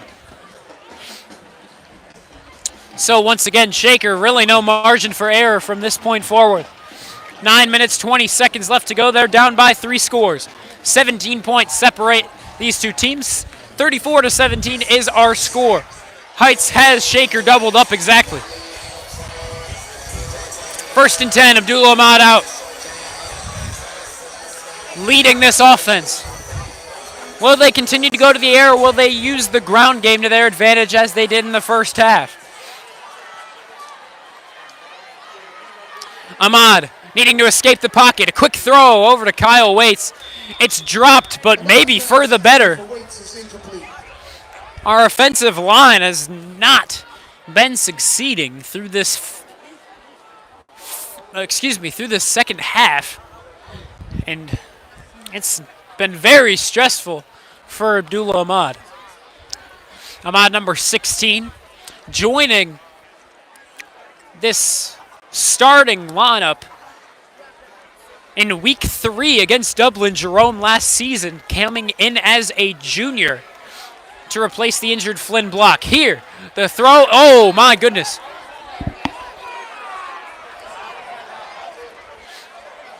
No pass interference called. And a lot of confusion here on the Red Raider side of things. My goodness. Third down. Third down, 10 yards to go. Now they definitely do have to use the game through the air. Ahmad once again. Quick throw to Kyle Waits. He's got room, he's got much yardage to run. Oof, my goodness. He's got much yardage to run forward, and he's not going to be able to pick it up, and Shaker's going to have to go for it. This late in the game, down 17, you have to. It's a 4th down and 4. Except now the Tigers are going to take a timeout.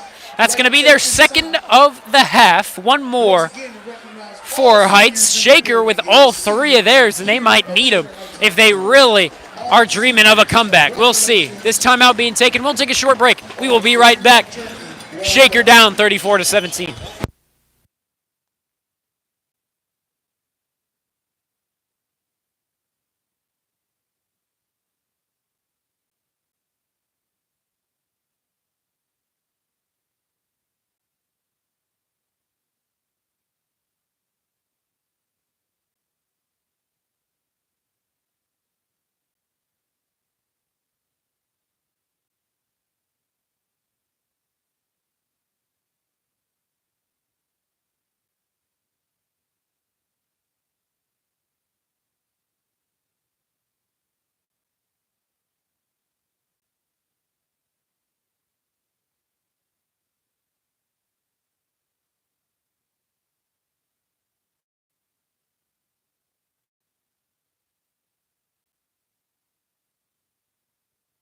Fourth down and 4. This could be the ball game.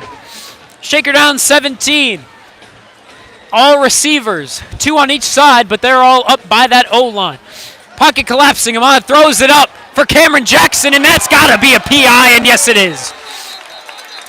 Cameron Jackson trying to go back to the ball, and the Heights Tiger shoving him down, not letting that happen whatsoever. And so that'll bring up a first down for Shaker, as I believe that's typically a 15-yarder for the personal foul.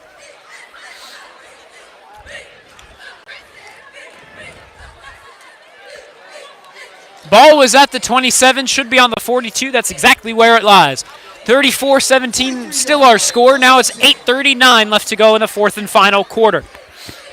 Shaker needs a comeback, and they need it to begin right now. A big play could go a long way right here, right now. Perhaps an audible. They look over to the right side.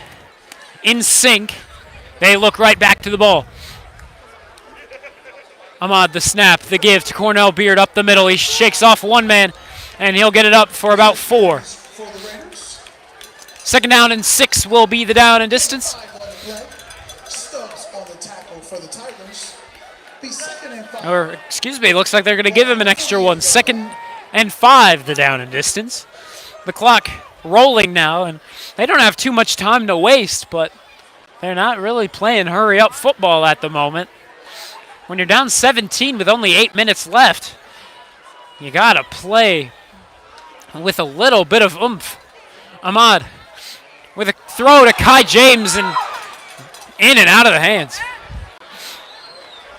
Perfect throw from Ahmad right to James, but it just wasn't secured and hauled in, and it'll bring up a 3rd down and 5. Yikes. He had it right there in his hands. He's got to be kicking himself after that one. I mean, that is rough. Ahmad with 3 receivers off to the left side, 1 near side right, and that's Kyle Waits, as once again they all look in sync over to that Red Raiders sideline, getting a change to their play.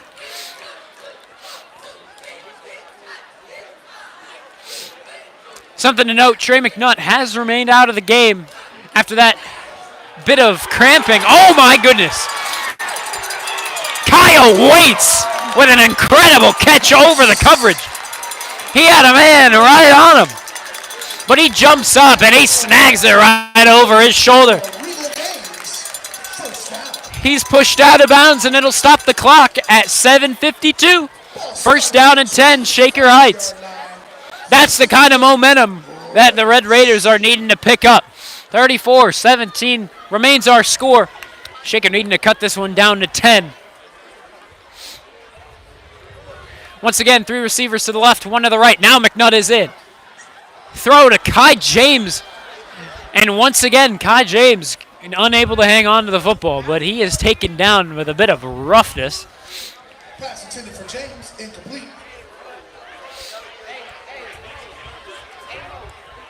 Second and 10. And so that brings the second down and 10 to go. Ball at the 25. They're close to the red zone. But Shaker's got to punch it in here.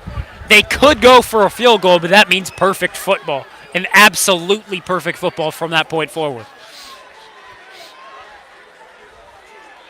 17 points the differential. 2 wide receivers on each side of the ball. Ball on the right hand hash mark. Ahmad looking over to his right. He finds Cornell Beard.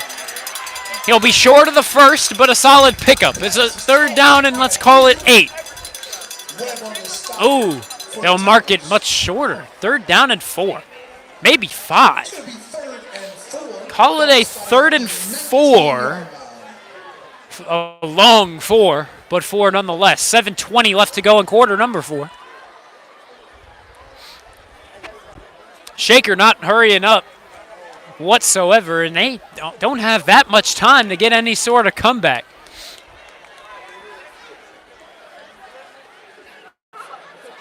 They'll move the receivers to the left side, and since the ball is on the left hash mark, it'll be those 3 receivers squished up between the hash mark and the sideline, but we get a timeout and we will take a short break. Shaker, entering this drive, had plenty of time to get a drive going quickly, but they are taking all the time in the world on this drive, or at least that's what it seems, and when you're down 17, you gotta hurry it up. But a lot of audibles and a lot of changed plays. And so we'll see if that continues. A bit of rainfall is coming our way. Not too much, not nearly as heavy as it once was. That rain lasted for about 15 minutes before it went away the first time. And since then, it's been nothing but a pitch black sky above us. It is for sure cloudy, no stars in the sky. Hope you're all enjoying this one. It's the Battle of the Heights here in Ohio. Thank you very much for sticking with us. My name's Vaughn Ullum. We still got just under 7 minutes left to go in the 4th and final quarter of regulation time. 3 wide receivers are set up on the line to the right side, 1 off to the left. And this is an important play. 3rd down and 4. Ahmad looking to go to the air. He's got Trey McNutt. Almost picked off, bobbled, but just not there. And it was Cameron Jackson, excuse me. Trey McNutt's on the right side of the O-line. It was Cameron Jackson. And that'll bring up a 4th and 4. And once again, we had the 4th down and 4 earlier. Here's another one, and this could determine the outcome of the game.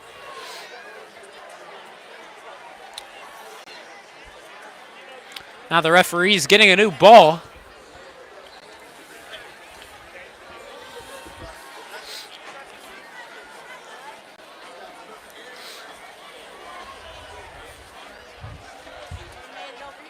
And now the rain looks like it's going to be getting heavier, as we can see Ahmad needing to go to the air. Pocket collapses now. He's just got to get it out. And he finds Cornell Beard. A quick one keeps the Raiders alive in the ball game. So a bit of hope still remains for Shaker. If that had been a sack or if it had been an incomplete pass, that would have been about it. So the rain, not our friend, but it joins us. And here, moving it forward is Cornell Beard. It looks like he's just short, within the 1. And it's a 2nd and goal from, they're going to call it the 1. But it's really just mere inches separating this team with 6 points. Ahmad keeps, he moves it, past the goal line, touchdown! Red Raiders throw up 6. Hopefully a 7th is soon to come with Jack Geisler coming into the field. 6:10 left to go in the ball game, but Shaker's going to have to hurry this one up and play perfect defense if they want to get that ball back. It's 11 points that separate the two teams. To make it 10 is Geisler. Colin Richards kneels down at the 10. He's the man to hold the snap.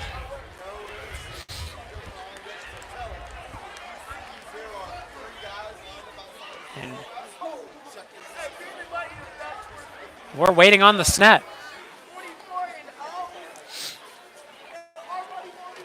And here it is, the hold from Richard. The kick, once again, up and good from Geisler. 10-point game. Shaker still with a little bit of life. Again, they need to play phenomenal defense if they have hopes of securing a victory. But it's very much still an option. Or an ability, I should say.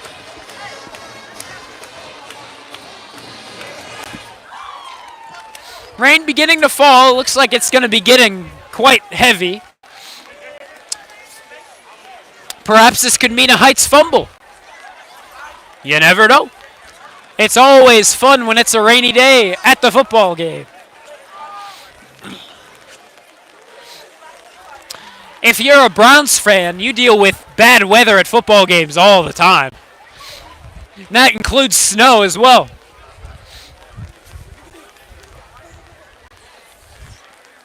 I mean, we've seen the Snow Bowl with Cleveland, if you know what I'm referencing, if you're a true Browns fan.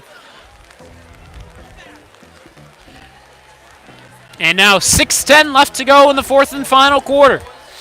Shaker set to kick this one away, but they might try to onside it for their sake.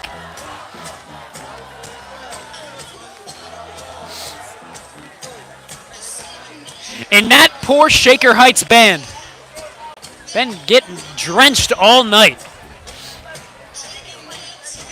Heights prepared for an onside kick. And Heights is going to let this one roll out of bounds. It's going to be a penalty on Shaker. And we'll see where that sets up Heights.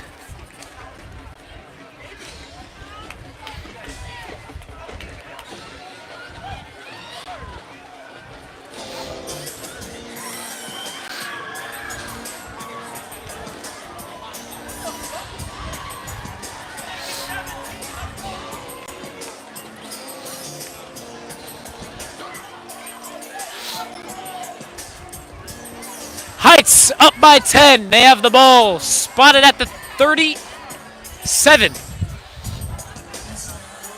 Good starting field position. You already know they're going to run it. They haven't passed it once this half. Ball spotted at the 42-yard line. Oh, now they move it up 5. Ball spotted at the 42. Shaker needing to play perfect defense.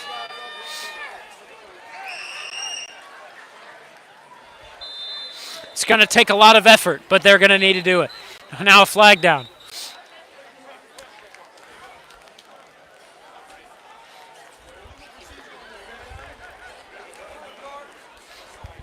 Not sure what that call is, but it's on Shaker. It's too many men on the field.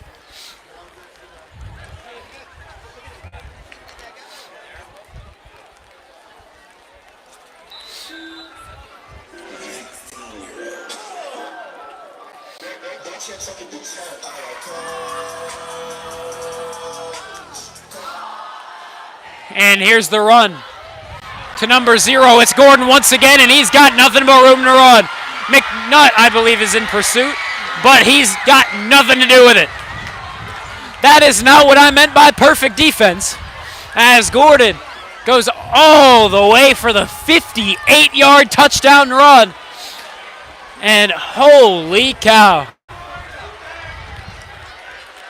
Gordon carries for the Tigers.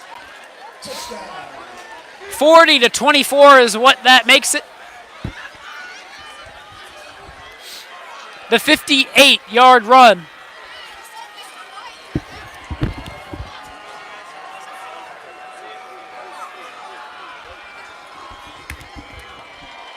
$53-yard run, excuse us.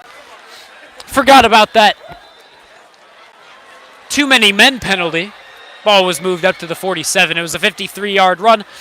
The PAT is up, and it heads right into the band as it is up and good. The Tigers will once again be up by 17.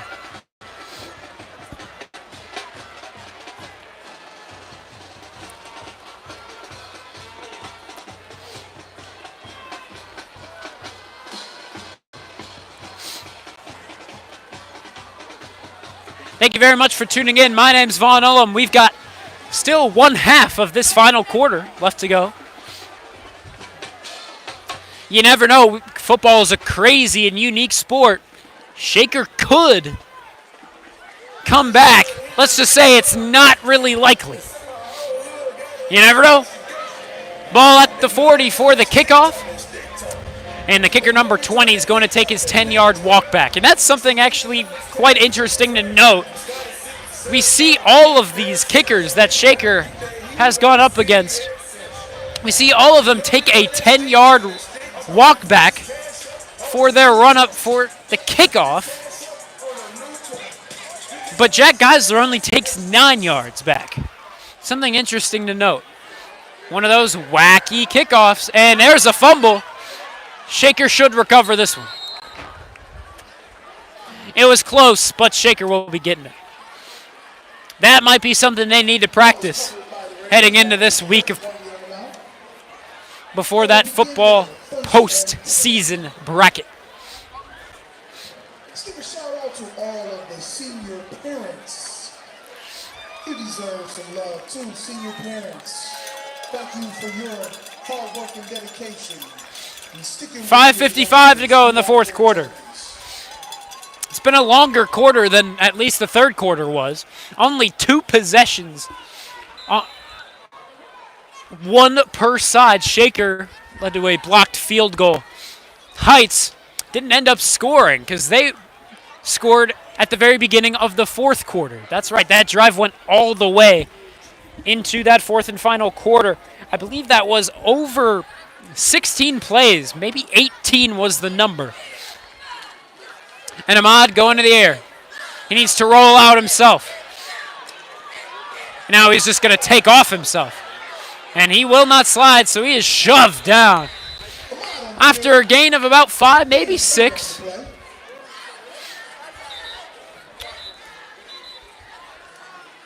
Or call it 7. Shaker's going to take that as well. Now head coach Alex Nicholson talking things over with the head official. Going to be a 2nd down and 3 to go. In what has been a back and forth contest, but the Tigers just been able to punch it in.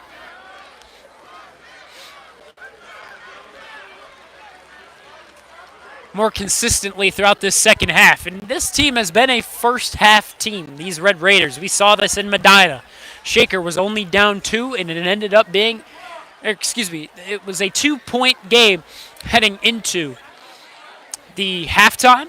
And then it was a 32-point game at the end of it. All said and done, Shaker is a first half team, and we're seeing that once again here. 3 receivers off to the left, 1 to the right. The one on the right is Kai James, but Ahmad's not going to be able to release the ball whatsoever as this offensive line has been struggling with the men in white for much of this second half. That'll make it from a 3-yard need for that line to gain. It's now going to be a 10-yard need on the third down. Once again, needing to go to the air. Shaker looks in sync over to the right side. Less than 5 minutes left to go. Ball snapped. It'll be a give to his running back, Caden King. He's got room to run. This could go all the way. Caden King just needs to keep his balance. Oh, but that trip up is going to cost him. He'll be caught around the, perhaps the 13. Mark it the 14. Big gain from the backup. This running back duo has been incredible for the Red Raiders. It's Cornell Beard, running back number 1. Caden King, however, is a phenomenal backup. 1st and 10. All in the red zone. It's at the 13 in exact. Ahmad with a poor throw over to the left side.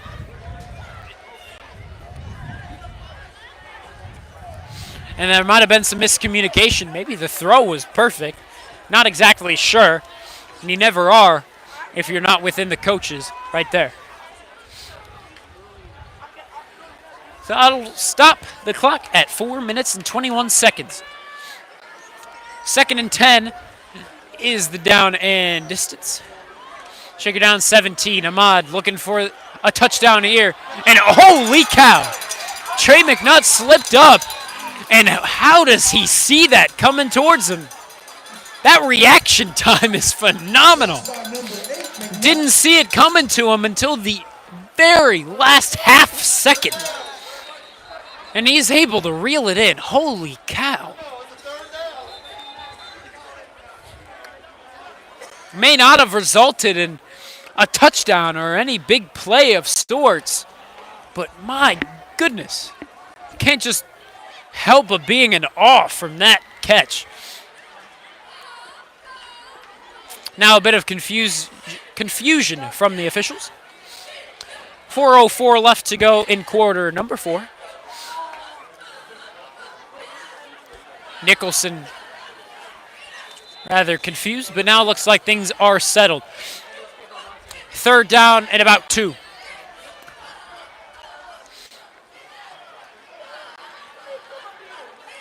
The snap going to the air is Ahmad. And that one is dropped. Looking for Colin Richard. It'll bring up a 4th down and 2.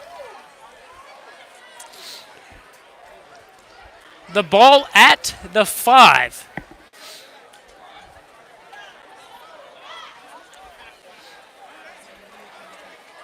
Now the rain has let up once again. We put away our umbrellas up here at our elevated position, and now an official timeout being called.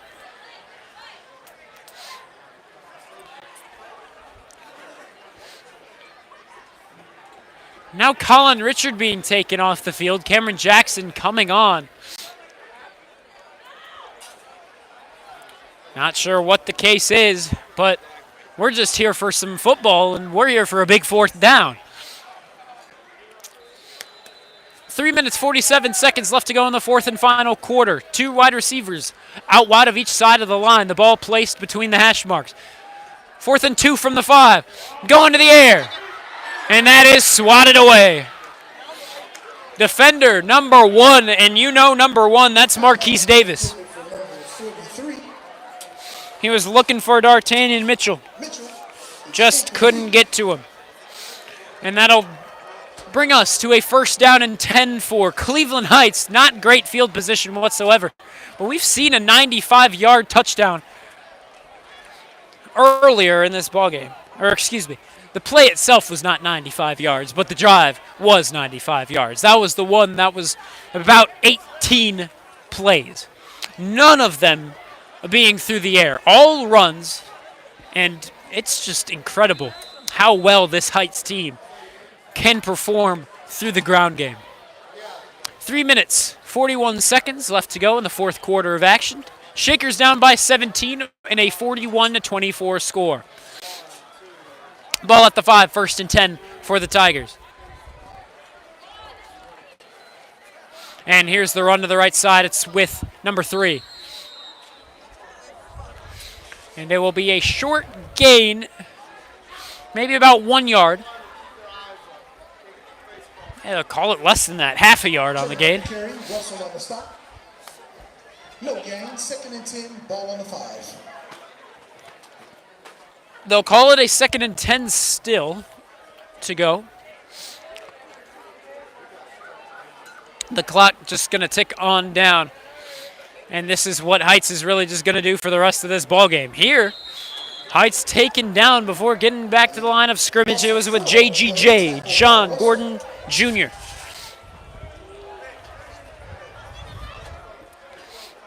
And we'll see where that spots the ball. It'll be very back into Heights territory, maybe at the 2. And that looks to be the case. Ball at the 2. 3rd down and 13. Here's the run up the middle. And he is going nowhere. 4th down.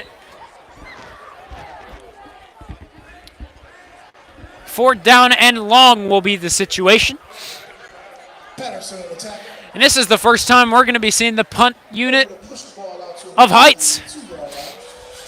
Shaker had their first time just earlier in this half. And now Heights, his punter way backed up. A little dangerous to be backed up that far. He's almost standing on the line.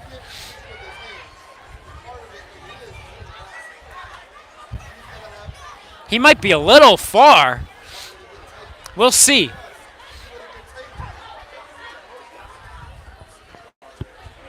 And here's the punt. It is sky high. Taken in by Damien. Oh, he fumbles it. He'll recover within the 40. And so less than 40 yards to go on a touchdown if they want to try once again. And of course they will. It's your Red Raiders, of course. Student section, of course, has thinned out.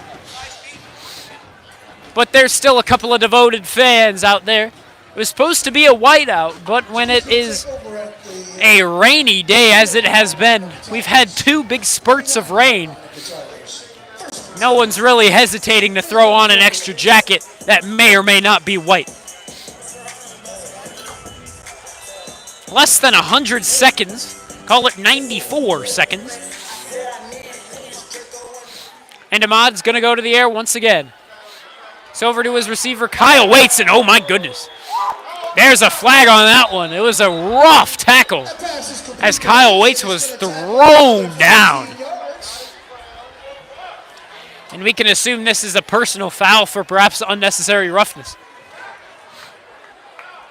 Personal foul, and yes, that is the case. Or excuse me, it is a hit to the head, which isn't much better. Granted, it's unnecessarily rough to go for the head as well. So here we are. 1st and 10 now for Shaker.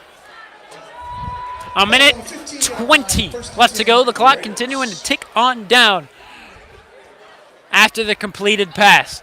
The ball now at the 15 there within the red zone. Ahmad looking for a quick strike over to Kyle Waits once again. He will not be able to come up with a good coverage by, I believe it was number 2. Number 2 has been covering Kyle Waits all night long, and it has been a battle between them. Kyle Waits has had some incredible catches over 2's shoulder. Number 2 has had some great coverage on Waits as well. So here's the run to Cornell Beard up the middle. He should be in, and he is. It may be a little too late, but Shaker will love to take those points. 41-30 is our score. Shaker only down by 11. Hopefully it will be 10 as Jack Geisler will be the man to put it through the uprights. What a good game, regardless of whether you're a Heights fan or whether you're a Raider fan. It has been a competitive game, and with Shaker entering into tonight as 26th in the state, while Shaker 123rd in the state. It has been one to remember if you're Shaker. And there's the PAT up and good. 10 points separate the two teams. Looking for an onside kick will be Shaker. Last time the kick went out of bounds. We will see what they get set this time. We will take a short break. Shaker down by 10. We'll see what they do in the final 65 seconds of the game. Thank you very much for tuning in. My name's Vaughn Ullum. We will be right back.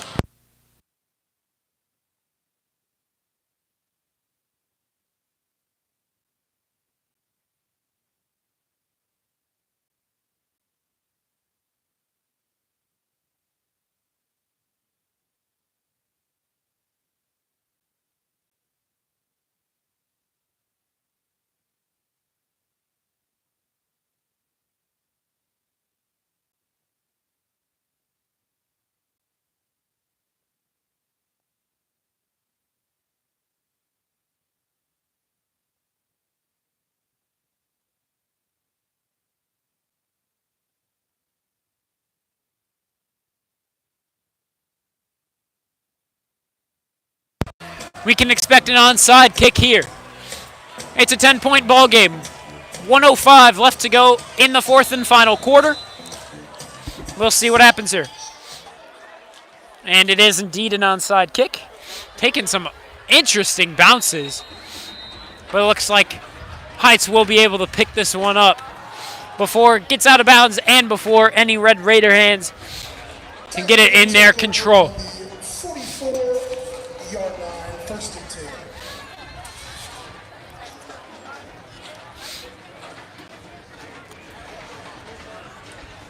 Shaker probably won't use their timeouts and let this one be ran out by Heights in the final 62. As the band is getting set as well, they're packing up.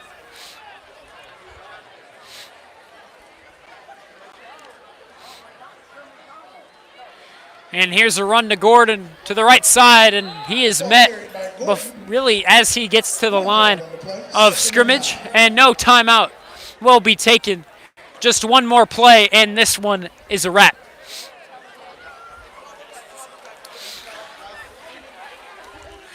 "40 seconds now. Now they can just take one more snap, and it's the ball game. No passes from Cleveland Heights this entire second half. I believe only 2 passes in the first half. So goodness gracious. That's typical high school football from me there. And for Heights, it's completely different compared to Medina, who wouldn't run it once. It's Heights who wouldn't pass it once. So, our final from here is 41-31. The Tigers win the rivalry matchup of Week 10. Shaker moves to 7-3. Heights moves to 9-1. We will see you next week, most likely on the road for a big playoff game in the OHSAA first round. We'll see you then. Thank you very much for tuning in. My name's Vaughn Ullum. We'll see you next time. Heights winning this one 41-31.